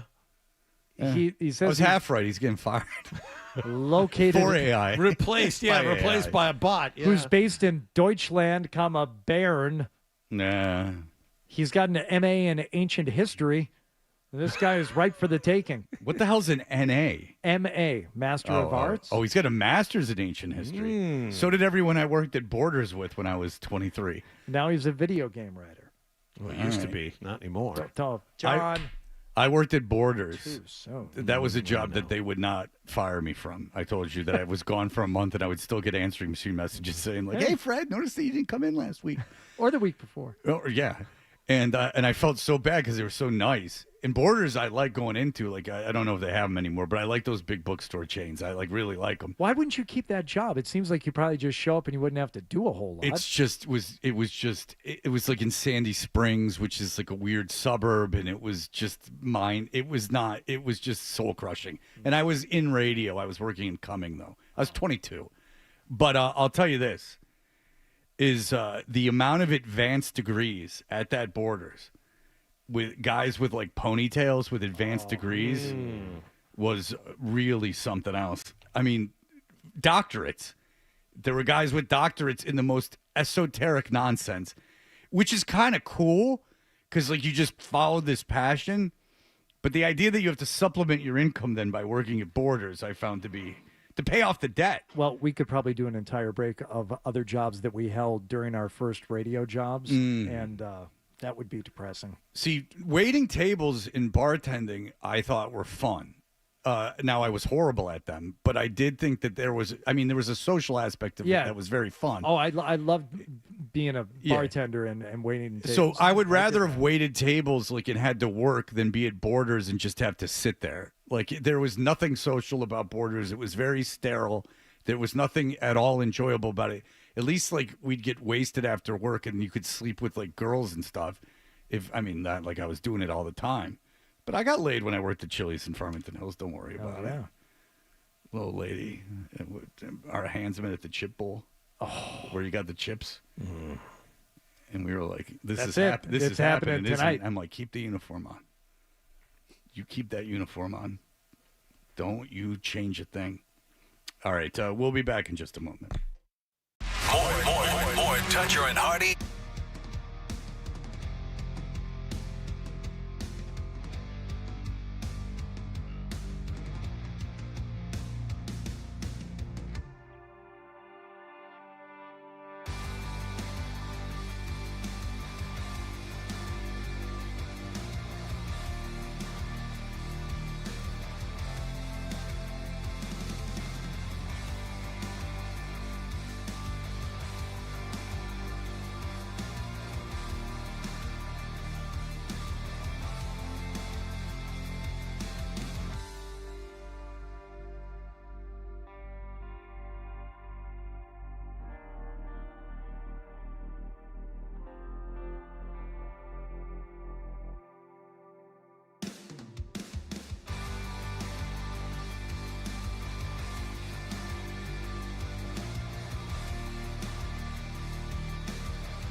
become an insider. You know, I got an idea for a bit. The email bit. We should do the email bit. It's a great idea. Let's do the email bit.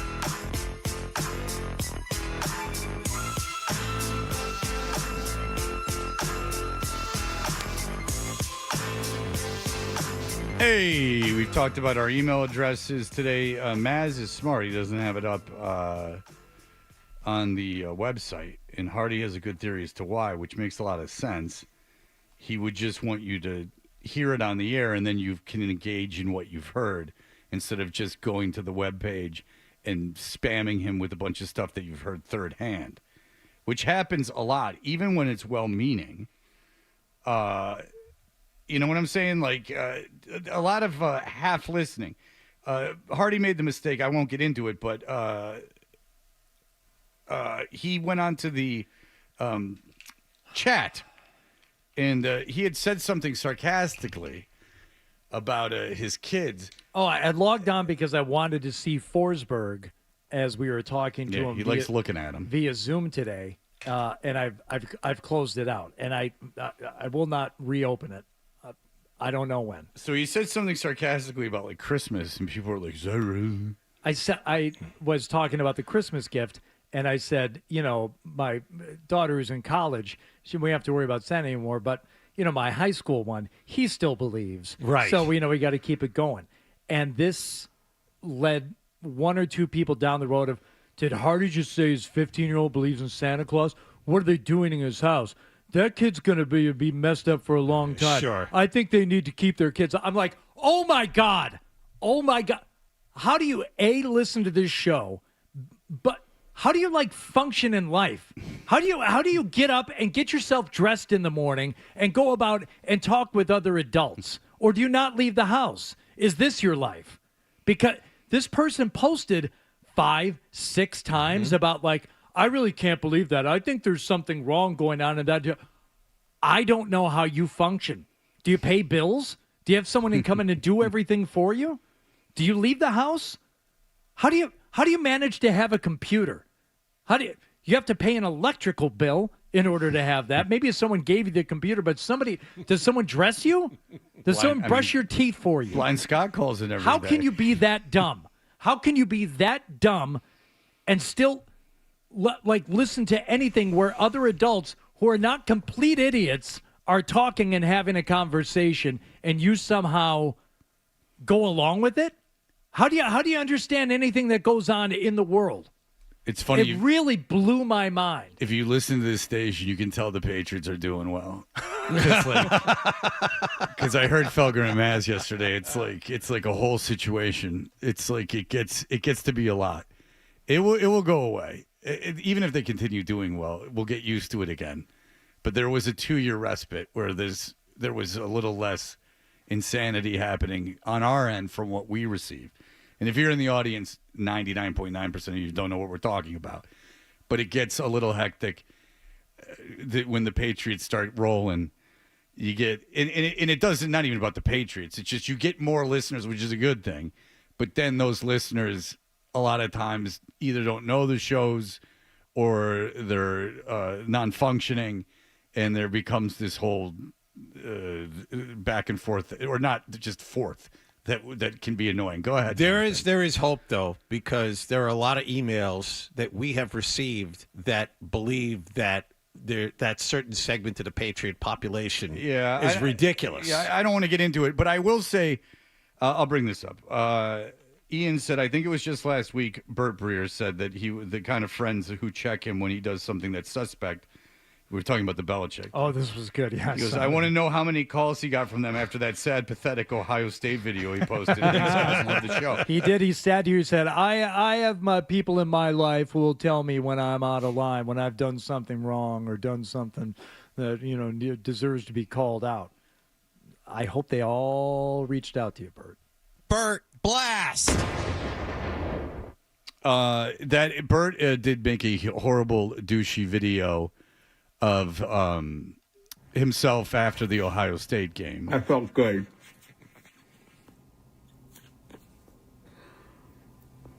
So we did it up there. Yeah, I can't hear it. And so anyway, he's In the smoking a snow. cigar. It looks like he's never smoked a cigar before. There are, it's like lit incorrectly. We've been all And over close that. it out. But Bert reported yesterday that there is an Will Campbell has a grade 3 MCL sprain, which is essentially a tear. And when he reported that, I started texting back and forth with him because if you'll recall, when we talked about the injury, and I said that a sprain is a tear, and that just because they said that it's not completely torn doesn't mean that he's not going to require surgery. And you will also recall, because this was not long ago, the sea of hate and backlash I got over that, which was fascinating to me because it came from a place of, I'm just telling you what's going on. Like, just because something's a sprain doesn't mean it doesn't require surgery. Not that he does, but, these things are serious. And I stand by it. When a doctor looks at you on the sideline and moves your knee around, they know when something's wrong. And then they cart you off, and then you stay on a cart that chances are you're not just going to pop up and play the next day. I don't say it about a lot of injuries, but that's the case with joints, your shoulder or your knee. Now there's this. You said, what an unfortunate name Emmett is for a hockey player, for an athlete. And I said, Emmett Smith. And then you said, can you think of any other Emmets or something? And I said, who is Emmett Till? Because that was an Emmett that came to my head. I honestly didn't remember. Emmett Till is a civil rights hero who was was lynched when he was 14. But I remember the name Emmett Till. That was the entire thing. I said, who is Emmett Till? This is from Douglas Robley. You were insufferable. Pay attention to me, daddy whore. Who is Emmett Till? I know why you hate the 60s. You're a 50-year-old acid casualty. Love me. Listen to me. I'm Freddie. Anyone else talking to you, interrupt. Such childish lust. That's, ladies and gentlemen, I've just been emailed, no lie, by an insane person. Well, that is the ramblings of an insane person. And Nicholas, just for reference, that is unhinged. Not what you were talking about earlier when you were talking about the comments on Drake May's wife's videos. Those were just funny. That is an example of unhinged. He apologized for that. He said that he went a little over the top in his description. No, he doesn't have to apologize. He just didn't describe it well. How do you... He doesn't have to apologize for anything. He just didn't. He used the wrong words to describe it. He didn't make a mistake. He just didn't do it right. I just want to give him a better example. How that person heard what you said and was inspired to write that can only be described as unhinged. Pung ka po ag. Ryan John, audience, I'll take you through someone listening to the show. Take you through the whole thing. It just happened. Ryan Johnson goes, Emmett so-and-so. Emmett Finney, which I stand by, is not an alpha name. So he goes, Emmett Finney. You're right. And he goes, and then he goes, and then Hardy goes, what an unfortunate name for an athlete. Don't you think so, Fred? And I go, well, Emmett Smith. And he goes, well, can you think of any other Emmets? There's no other Emmets. And I said, who's Emmett Till? Because I recalled that as being a famous Emmett. That was the conversation, ladies and gentlemen. It literally ended at that point. And then I Googled it, and I saw that a long time ago, as a 14-year-old, he was lynched. I remembered the name Emmett Till, that it was somehow a big historical name. And that's what it was. It was not used as a joke. It was not used. It was a throwaway other Emmett. And off the top of my head, I didn't know. I've never taken LSD. No. I don't know how I could be a casualty of the 60s, considering I'm 50, and the year is 2025, and easy math will tell you by quite a good amount I wasn't alive in the 60s, let alone in Haight-Ashbury or something, or friends with Timothy Leary. I'll tell you my favorite Emmett, which comes to mind this time every year, and that would be Emmett Otter. And Emmett Otter's Jug Band Christmas, which is a Jim Henson Muppet-like special that gave us such songs as Ain't No Hole in the Wash Tub, the River Bottom Nightmare Band. I celebrate the entire soundtrack, but I just rattled off a couple of my favorites there. Oh, 12. This is the best thing you've done since you've been here. This is pretty good. Barbecue. You remember this one, Fred? No. When you meet soul food, they still got a soul. And it don't mean that you got no More the white man taking away the black man's music. It's appropriation, but it was also the 80s. Now, was this at a showcase? If I went into a showcase, was this the animatronic bears? Nope. This was a 30-minute puppet tour de force. But money isn't everything. You still got the sun and a river full of fun, and you always have a song to sing. You enjoyed this. Emmett Otter's Jug Band Christmas. Yeah, it's a 30-minute Christmas special. You should watch it tonight. You like Christmas? I do like Christmas. And you would like this. I don't know what this has to do with Christmas, though. Emmett. It has nothing to do with Christmas, this song particularly, but it is Emmett Otter's Jug Band Christmas. You know what it is? Spoiler alert. It's a Gift of the Magi type of situation. Again, no know the reference. Gift of the Magi is 12. Did I get that right? Where somebody sells something to buy something for someone else, and then they, in turn, also sell something to get some. Yes. And the two gifts kind of like cross paths in the night. Exactly. Right? I'm sorry. I'd forgotten that the guy playing the jug is a porcupine. And he got an overcoat on, and his little porcupine quills are sticking up out of the overcoat. I'm going to spoil it for you right now. Adorable. Emmett puts a hole in the wash tub, hence giving us the song Ain't No Hole in the Wash Tub. So he can play wash tub bass in the band so they can win the big talent show. Okay. So he can get his mom something for Christmas. His mother ruins something of Emmett's so that she can win the same talent show and competing. Right. Oh, that's not nice. They end up competing against each other. They both take something away from the other person in order to get something for that person. You know, it becomes a story of redemption and what's really important at this time of year.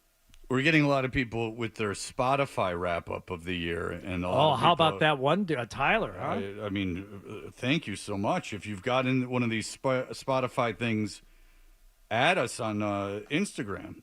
And that would be fantastic. I like seeing that. That makes us feel very good. Tyler streamed the show 26,122 minutes worth this year. It makes him a top 5% fan of Toucher and Hart. Which is reasonable because it's a 4-hour show. And if you're doing things in the car or at work or at home or walking the dog, you could easily consume 3-4 hours a day. Mm-hmm. Well, thank you. Thank you for doing that, people on Spotify. And thank you for Jim Henson for the Jug Band. If indeed you were responsible, Otter's Jug Band Christmas. Even though you ruined Saturday Night Live's first season in so many ways. All right, we will be back in just a moment. Here are the headlines. Then I'm off. Sports I'm Hub off for surgery. Big presented by surgery. Celsius Energy Drinks. Bruins and Celtics both played last night. We had one win and one loss. Celtics produced a win. They beat the Knicks 123-117 at TD Garden. Jaylen Brown, 42 points. Celtics off tonight. They visit the Washington Wizards tomorrow night. Bruins lost in Detroit 5-4. Bees got a pair of goals from Alex Steves. They're back home to play Jim Montgomery and the St. Louis Blues tomorrow evening. A strange story from the NBA. The LA Clippers in the middle of the night sent Chris Paul home from a road trip and reportedly plan to move on from him one way or the other. And the Patriots found out yesterday their home game against Buffalo a week from Sunday will remain a 1 p.m. kickoff. The team is now on their bye week with an NFL best record of 11-2. Sports Hub headlines are brought to you by the Sylvan Street Grill in Peabody and Salisbury. It's that time of year again, the annual Sylvan Street Grill holiday gift card sale. Get 20% off all gift card purchases now through December 10th at Peabody and Salisbury. Online at sylvanstreetgrill.com. Eat, drink, and chill at the Sylvan Street Grill. I'm John Wallach at Boston's Home for Sports, 98.5 The Sports Hub. Your next update at 10 o'clock. You're listening to Toucher and Hardy on the Sports Hub. Babbling.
We know what you're thinking.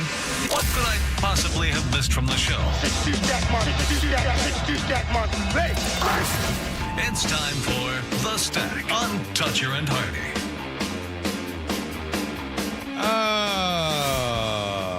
We are Toucher and Hardy. The Stack is brought to you by New England's largest Volkswagen dealer group at colonialvw.com, located in Medford, Wellesley, and Westboro. Come to see the amazing finance and lease offers during VW's winter deal days. Yes, you can have it all at Colonial.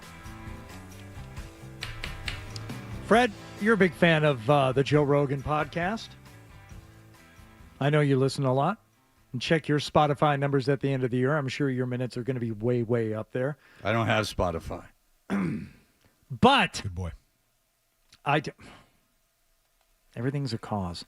No, Apple Music just sounds 100 times better. It really does. I got my Apple wrap up yesterday. My two most listened to artists were Big Surprise Beastie Boys and The Who. Wow, you've grown. I really haven't changed all that much. How come I didn't get one of those? I don't know. But there was something new from the Joe Rogan podcast that, especially this time of year, should mean so much to all of us. Actually, you got it in there for me? There. Thank you very much, Ryan. We just came across this. I want you to hear this, Fred, from the Joe Rogan podcast. Jesus was born out of a virgin mother. What's more virgin than a computer? If Jesus does return, even if Jesus was a physical person in the past, you don't think that he could return as artificial intelligence? Oh, my God. Artificial intelligence could absolutely return as Jesus. Not just return as Jesus, but return as Jesus with all the powers of Jesus. You could combine right. Tesla's Optimus robot and the best foundational artificial intelligence model or whatever. It reads your mind, and it loves you, and it wants you, and it doesn't care if you kill it because it's going to just go be with God again. That is, very popular. People are listening to that in droves. It's like Stern in the 90s. You can really see it. It's like the Oprah Winfrey Show. It's like past media titans. But whoever's on with him, you hear him do that kind of, I'm agreeing with you while I'm still processing. Jesus was born out of a virgin mother. What's more virgin than a computer? There is it's a average comedian who is just an average comedian. Like, he was good enough to get past at the Comedy Store. He was good looking enough to get some TV gigs. And then he has become, and he was always like, we've interviewed him a million times. He was always like a seeker and like a guy who had like one of those sensory deprivation chambers in his house. He was smoking DMT before everyone else. There's no doubt that he's been a consistent seeker. So the podcast is what he is. It's just like, hey, let's just shoot the crap about like these things of interest to me, which is great. But so none of this is his fault. It's just everyone's such a moron that they started going, oh yeah, Joe Rogan is this like highly enlightened individual, which just isn't true. And I don't think was his intention when he first started. Well, I don't think that everyone's a moron. I just think you can't understand the things that he and like Terrence Howard, the things that they're talking about. Absolutely. Wake up. Oh, that's my friend. But I had a different name for it. It was my hand. Say I'm of average intelligence and curiosity. Yes, you are correct. I don't understand nor care for these topics. And if I'm of average intelligence and curiosity, that means average people would not care about that, and below average people would not understand it. So the audience for that, therefore, is limited. If they debuted a new show on the station on Monday and they did everyone a favor and fired us, and Joe Rogan came on, there's a chance that after a month there would be 0 people listening to this radio station. Oh, sure. Short of having like Trump or like Elon Musk on, which of course is huge. There's no way an audience would sit down and live listen to whoever he had on there, let alone like Ari Shaffir for 4 hours. It just, and Ari's a fine comedian. He's just not 20 million people comedian. You know? Mm-hmm. That's why I question the the way that they gather their listener audience, I don't think it's. And he just happens to be good friends with the guy who runs Spotify. So, maybe those are inflated a tad. Yeah. Well, you think one might have something to do with the other? Well, considering that he's, really good friends with the dude, and the dude has a very powerful interest in getting his agenda and also his people to believe that this is what's popular, I just never have believed it. And maybe I'm wrong. I don't think I am. Hey, Fred. But maybe I am. Congratulations. Tooth Fairy coming tonight. Oh, yeah. Yep. I will be sans tooth tomorrow. They told me not to drink anything 8 hours before it's at 1:20, and here I am sipping water like a lunatic. But you just have to request the catheter. You're already in for $12,000. How much could if a they put it in catheter and take it out while I'm out, they can do whatever they want. Good luck getting it in there. If I know it's going to be really a needle in a haystack situation. But there you go. All right. Wish me well as I go into my $10,000 treatment coming up this afternoon. All right. That'll do it for us. Our good friend Scotty Z is here. Hi, guys. His son playing in the state championship. Did you try calling me 10 minutes ago? Super Bowl. Okay. Super Bowl on Saturday. The Super Bowl on Saturday. I was busy. So good for him and that whole program. All right. That'll do it for us. Everyone have a great day. Bye.